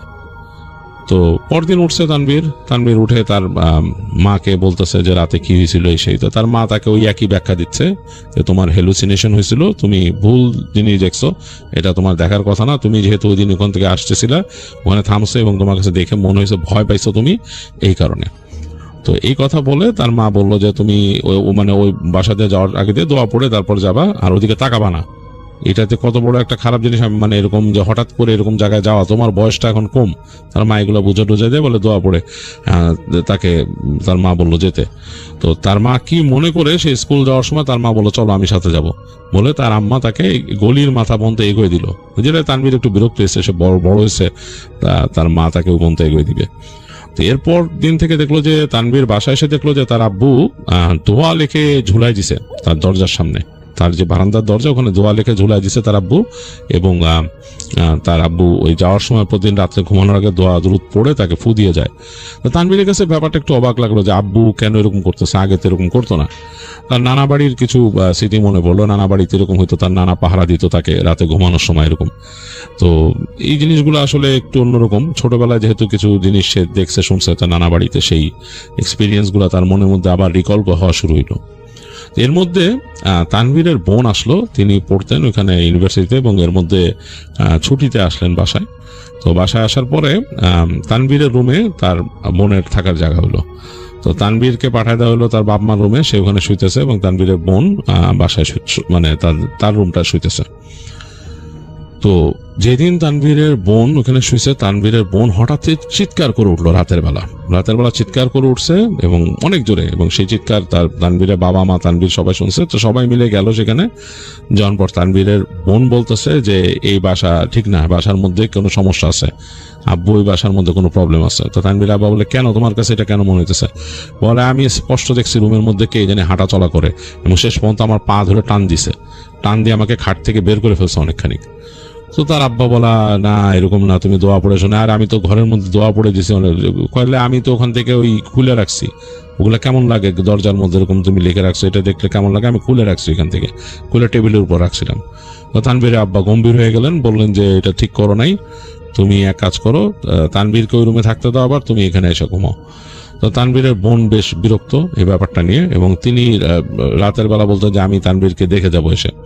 তো এরকম করে 2-1 দিন গেল তানভীরের বোন, এবং তানভীরের আম্মা নাকি একদিন দেখছেন যে তানভীরের রুমের দিকে ওই পাশে জানলা দিয়ে, মানে ড্রয়িং রুমের ওখান থেকে জানলা দিয়ে দেখছেন যে তানভীরের রুমের দিকে নাকি একটা ধোঁয়ার কুণ্ডুলের মতো উঠে এসে ওই বারান্দার মধ্যে নামছে।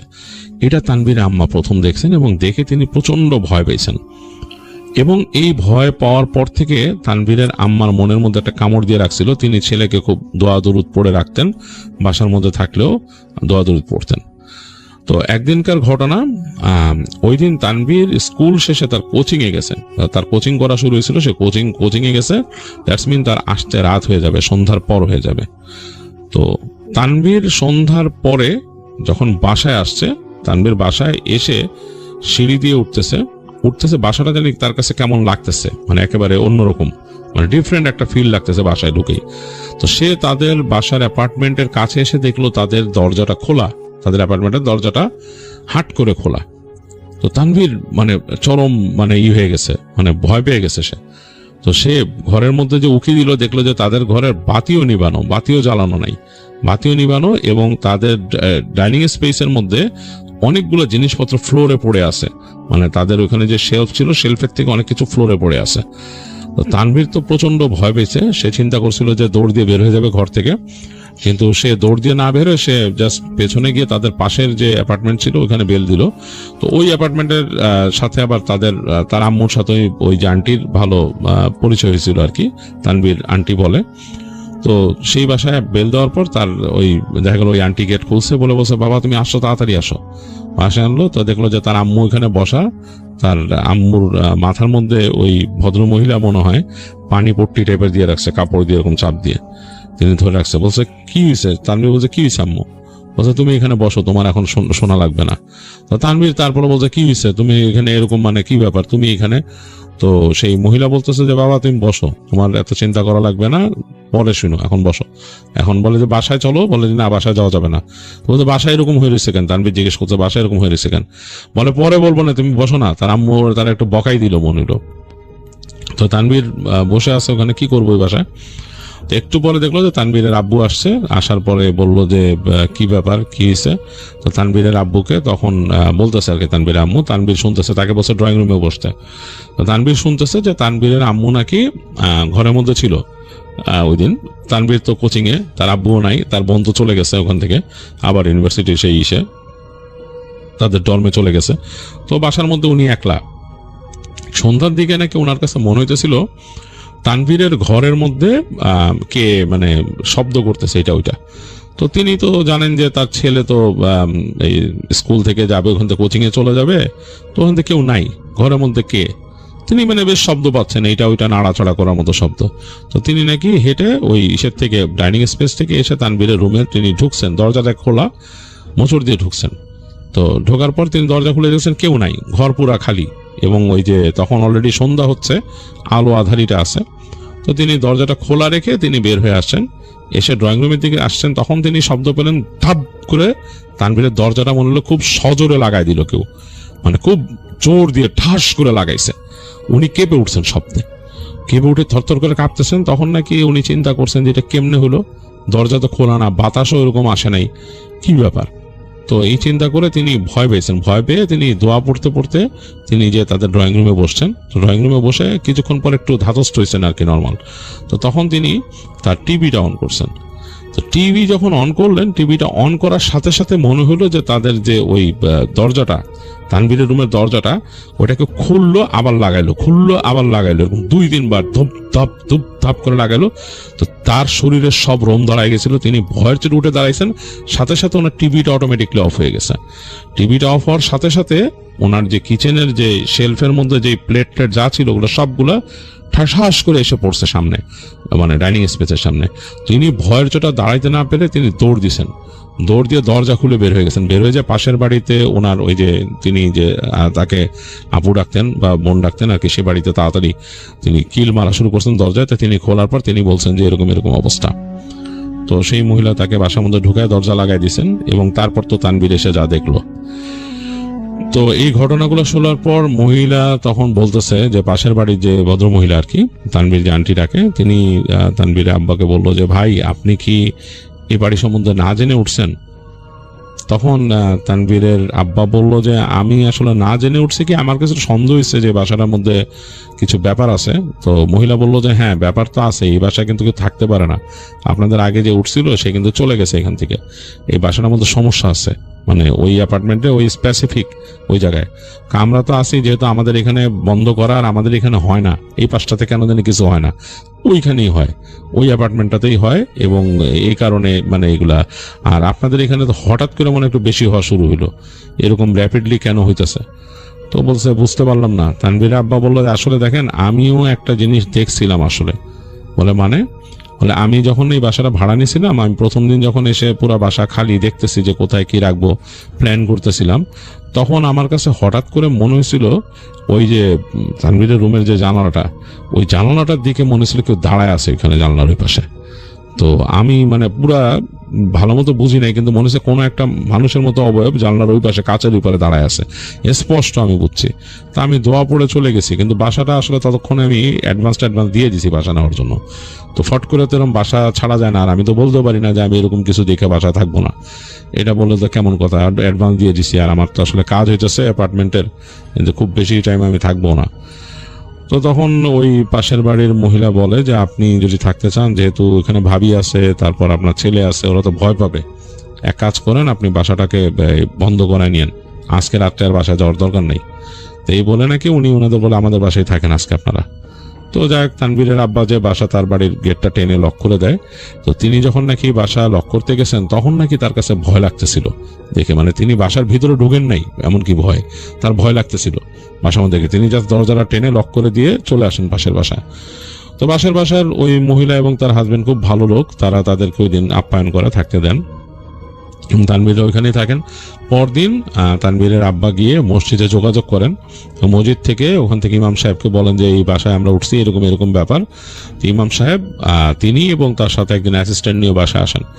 এসে ইমাম সাহেব ওই বাড়িটা দেখেই নাকি বলেন, তাকান আগা টুকরা তাকাই, বলেন যে এই বাড়িতে তো সমস্যা আছে, খারাপ সমস্যা আছে এখানে, বেশ খারাপ সমস্যা। তো তাই বলে তিনি উঠেন।